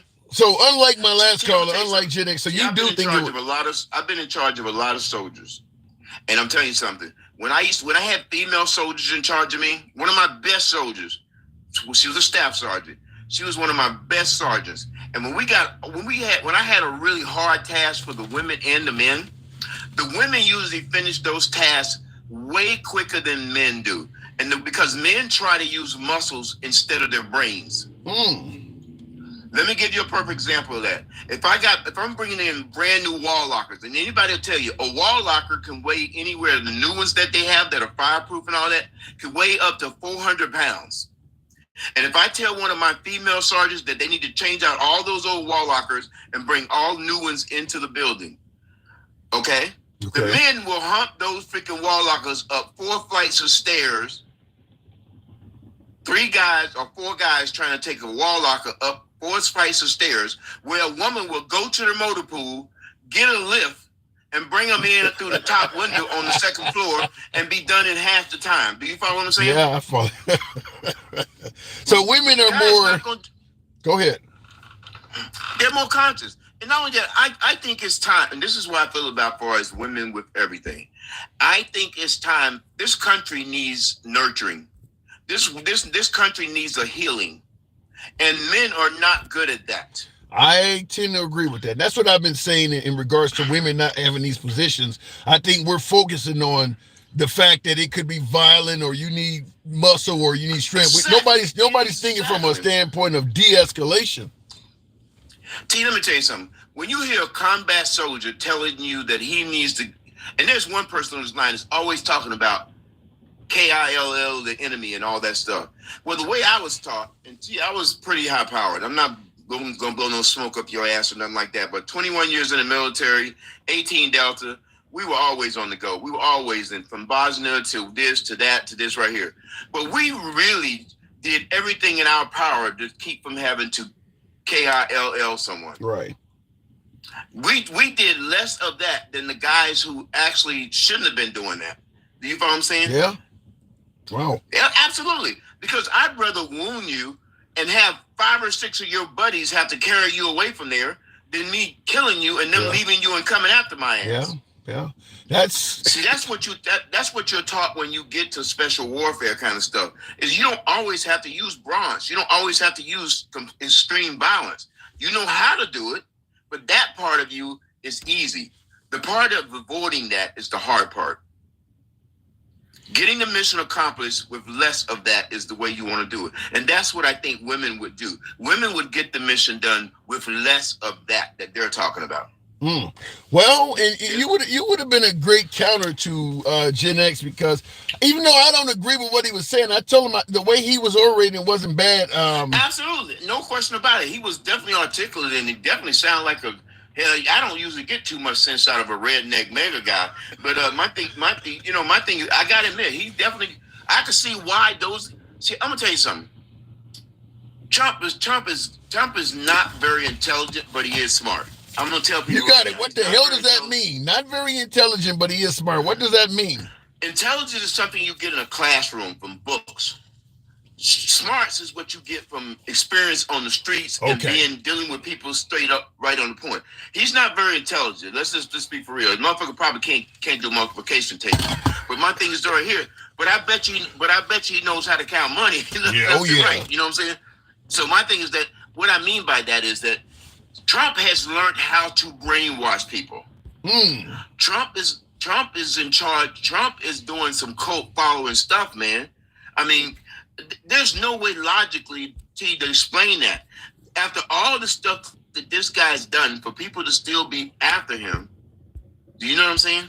I've had a million shows on that. I don't understand how. Look, at the end of the day, I'm not saying that that there may not be some. I don't want to say witch hunts, but there are people that don't like Trump and don't have his best interest at heart. But the idea that he's innocent of everything, that doesn't make sense. There's just no way. Mostly all that stuff from the past, I think that's grasping for straws. I'm talking about even going back to Eugene Carroll. But nobody made him do that to that woman, and I don't think she was lying. I don't care what nobody says. I don't think she was lying, because there's other women who have said the same thing. He's done it to them. You know what I'm saying? Yeah. It's just that their statutes had ran out.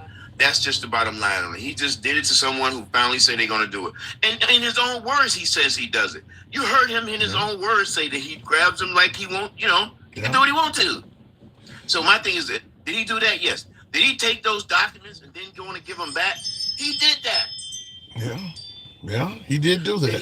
Did he tell those guys to go down to the Capitol and fight? If you don't fight like hell, you'll lose your country. Well, no, wait. Giuliani is the one that said fight like hell. Trump said the peacefully and patriotic part. Well, but when Trump sent them, that's where he broke the law at, because he only had a permit. Yeah, he didn't. His permit. He only had a permit for the lift. That is true. Had a permit for the lips. Yeah, that is true. So he broke the law when he sent them down there. That's where he broke the law at. That's where he could be accused. That's where he's going to eventually have to pay the piper for that. You really think that eventually he's going to pay for any of this stuff? Really? I think all the state stuff, yes. No. That guy is going to literally be a wealthy old man, and he's not going to. I don't think that guy's going to pay. I doubt if even Eugene Carroll or Letitia James get hardly anything out of that. I think just about everything he's dealing with, because he's the commander-in-chief again, that shit's going to go away. And once he serves his second term, I think you're right about that, T. I mean, I don't know why I'm calling you T. Don't worry about it. You good. You good. Tim, and we called him T. You good. Or we called him T, and that's I know your name is Tim, so that's why I did that. Don't but worry. my thing is like this: is that it ain't over yet, Tim. I'm not gonna go there with you. It's over with, man. It's over. I said I wasn't gonna go there with you. I'm telling you something, bro. It ain't over yet. The fight's not over yet. Based on what? Based on that, there are 15 million votes unaccountable. There are some of those. Hold on, T. Hold up. Now let me tell you. There are some of those votes that went into the system where the only person they voted for was Donald Trump. They didn't vote for any down ballots. What the hell are you suggesting? What the hell are you suggesting, Lewis? What are you suggesting? That's what I'm suggesting that there's some phony stuff. There was something phony going on. And the other thing I want to say to you, T, is this right here. Remember this. When you're the richest man in the world, there ain't nothing you can't get. I believe that. I agree with that. He got the richest man in the world on his side. So when he came on the scene, the whole environment around Trump changed when he came on the scene. Yeah. I mean, that's when even the young boys started coming after him. I remember at one time, Joe Rogan had said he was done with Trump. But then he went right back on the bandwagon as soon as Elon Musk came back on the scene. So I'm telling you now, there is something going on. I don't know if it's his satellites part of it or just his influence on other people, but something is not right. I'm telling you now. And I'm telling you something. I think actually Kamala Harris, because you know they have till December the 26th to actually do their investigation. You really think there's a chance that Trump won't be president? I think it is, though. I really do. Scale of 1 to 10. Scale of 1 to 10. How much? How strong is your feeling? I'm not a conspiracy theorist, and I'm gonna tell you right now. I think the Democrats lost. I think the Democrats lost it not because, and I don't think Kamala Harris did nothing with that. I think this has proven to us that this country is as racist as it's always been, and as misogynist as it's always been. Where's the racism? What do you mean? What are you talking about? What are you talking about? This country is racist, T. This country doesn't love us like we love this country. I'm telling you now, and that's coming from a 21-year, 242-day veteran. And I have put a lot of sweat and blood into this country. And I'm telling you something. This is my country. My family has been here for over 400 years, bro. You know what I'm saying? I'm one of the original indigenous people that came me here. too. An OG. Yeah, me too. I'm telling you, I know that I came from Western Africa on that slave ship. What the hell? I know that. Somebody don't like you. Somebody don't like you. What the hell? That's why I didn't want to go into that conversation. I told you that. I'm dropping out, Tim. All right. Somebody actually. You look. I'm telling you now, Tim. That's why that happened, bro. I'm telling you right now. That's why that happened. I could talk to you because I want to know more about where you're going with this. I do want to know. I'm telling you, man. We can't. You see what just happened, right? And we just touched the edges, bro. We definitely didn't get too deep into it, but you sounded like Q. You sounded like Q for the liberals, though. I know, man, but I know, and that's what I hate about it. Because I'm telling you something right now. I think we deserved this ass whooping. I don't care what you say. I think we deserved it. I'm telling you now. I'm pissed off about it, but I think we deserved it because I think when we took Biden out, as crippled as that motherfucker was, we should have let him finish up. Biden failed us because Biden should have never ran. Yeah. He should have never ran the second time. He should have dropped out right when he was doing it, let Kamala Harris start. But you can't get nobody no 107 days and think they're going to put on a good campaign and convince all these mass. I know just as many misogynist black men as I know misogynist white men. And I get my hair cut right behind one of them every fucking 2 weeks in the barbershop. And this brother, he's one of the original drifters. From the group. The group? Really? Oh. And he don't believe a woman should be president. He don't think a woman should be nowhere in charge of a man. Damn. That's misogyny. I know. Damn. But he's a womanizer. He's all that shit. You know how them stars I've had a lot of you are correct though. I've had a lot of black men and women though. I've had women tell me that a woman has no place. So me too, bro.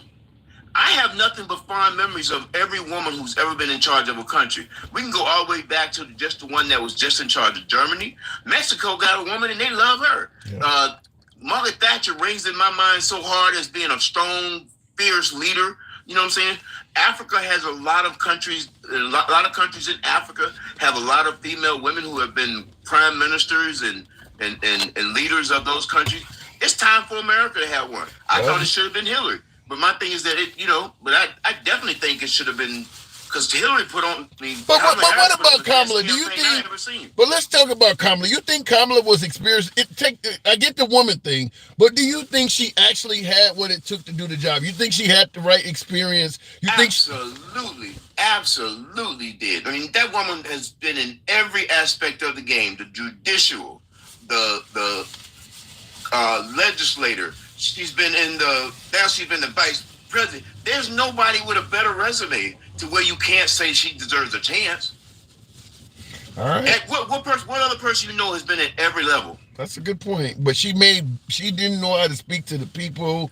I mean, well, let me just say this. Let me reverse that. I will just say this. Okay, hold on. I will just say, hold on, hang on. Here, the problem isn't, let me strike what I just said. The problem is she only had 107 days. So I think that with the 107 days, because she would have done far more interviews. She probably would have improved how she reacted or interacted with people. You only got 107 days. You can only do so much. And not only that, when you're going up against a person who's been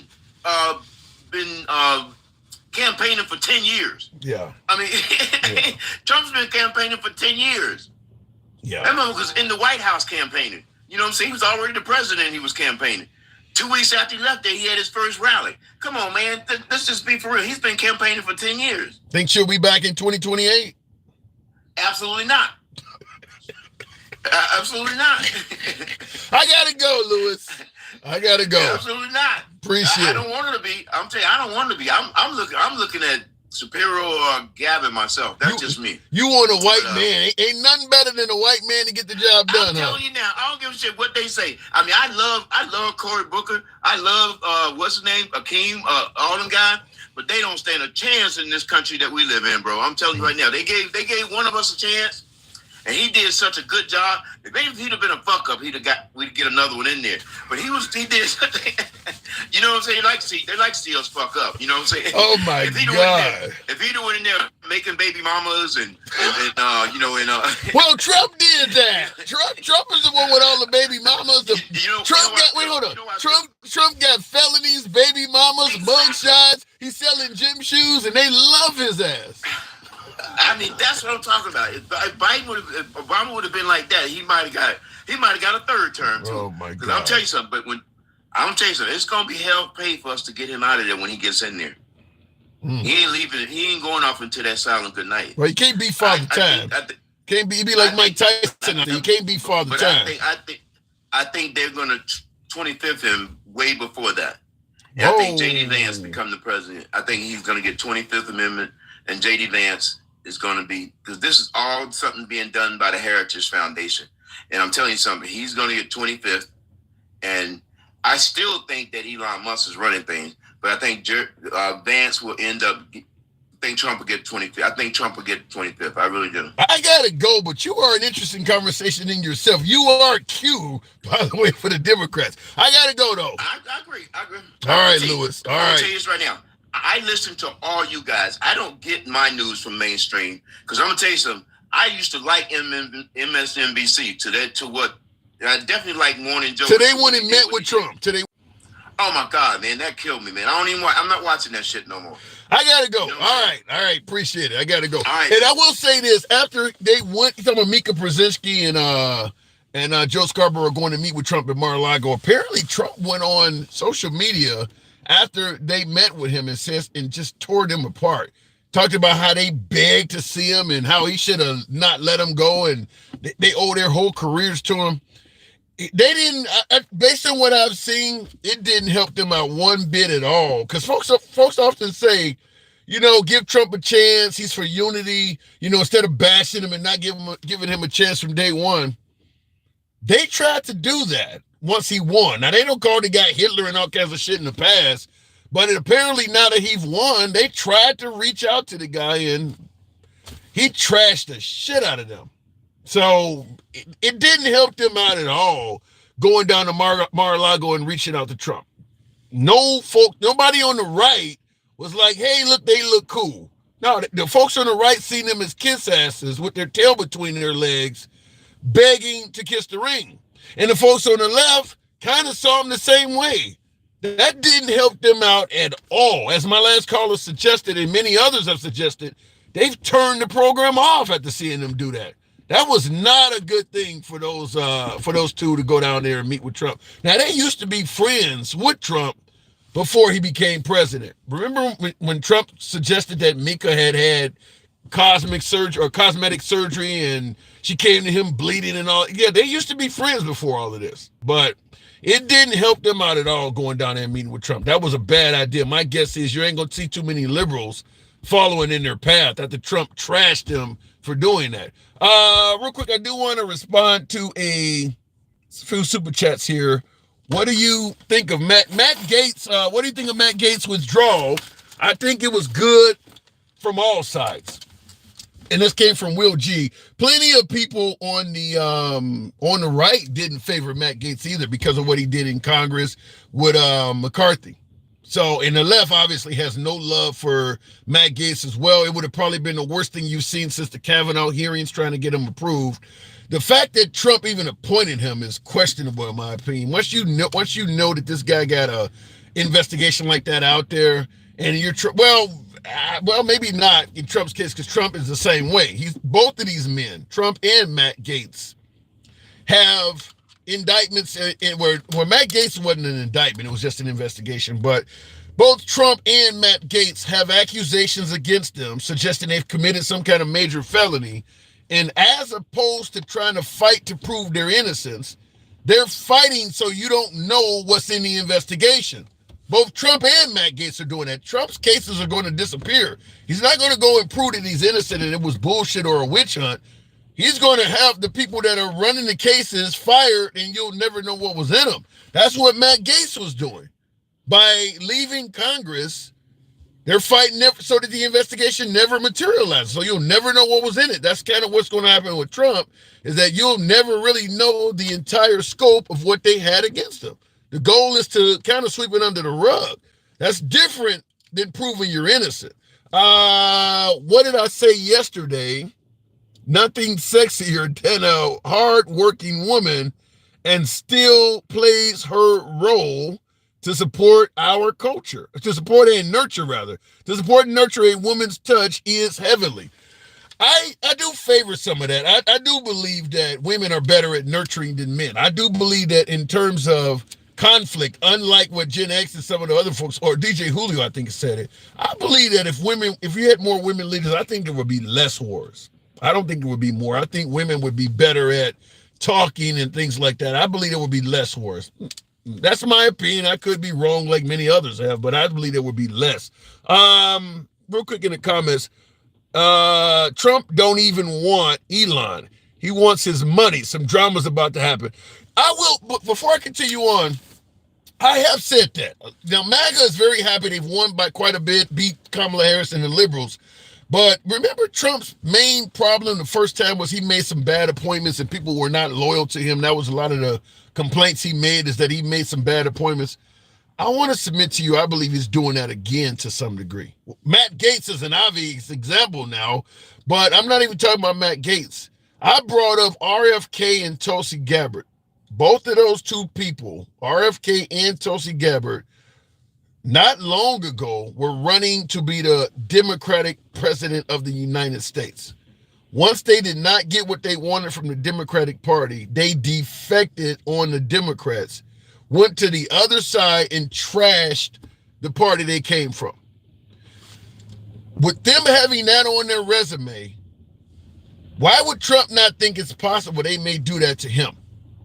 They both defected from their parties that they were running to be the leader of, RFK and Tulsi Gabbard. Tulsi's all over Fox News trashing the Democratic Party and all of that.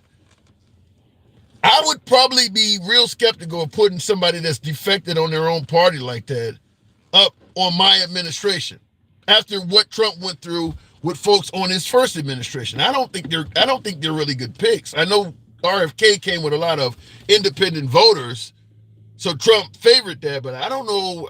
Hell, to me, you'd have been better off appointing Tim Scott. Tim Scott doesn't have a record of defecting like that. unless you want to count Nikki Haley. I think that Trump may be making some bad appointments from that standpoint. Matt Gaetz would have probably been loyal, but he's going to bring in all of the sexual assault claims that is on him. Real quick, in regards to Elon Musk, some folks are saying Elon Musk may be guiding Trump. It seems like Joe and his wife didn't even want to go.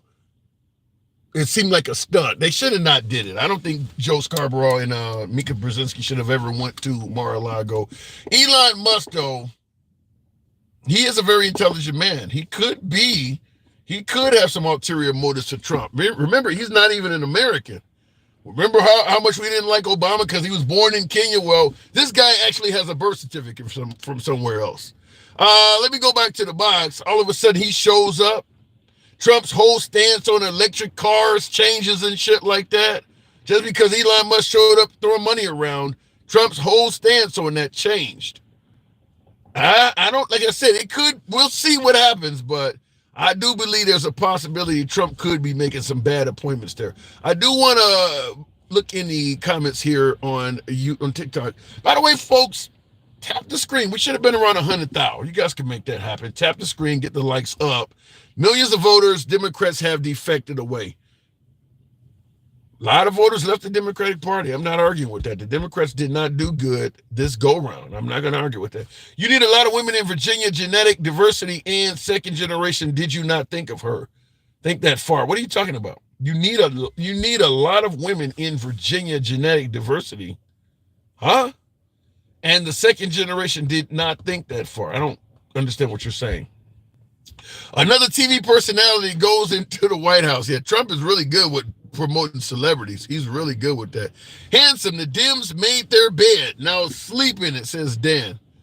No other choice. You're right. That's what's got to happen. The Democratic Party did not.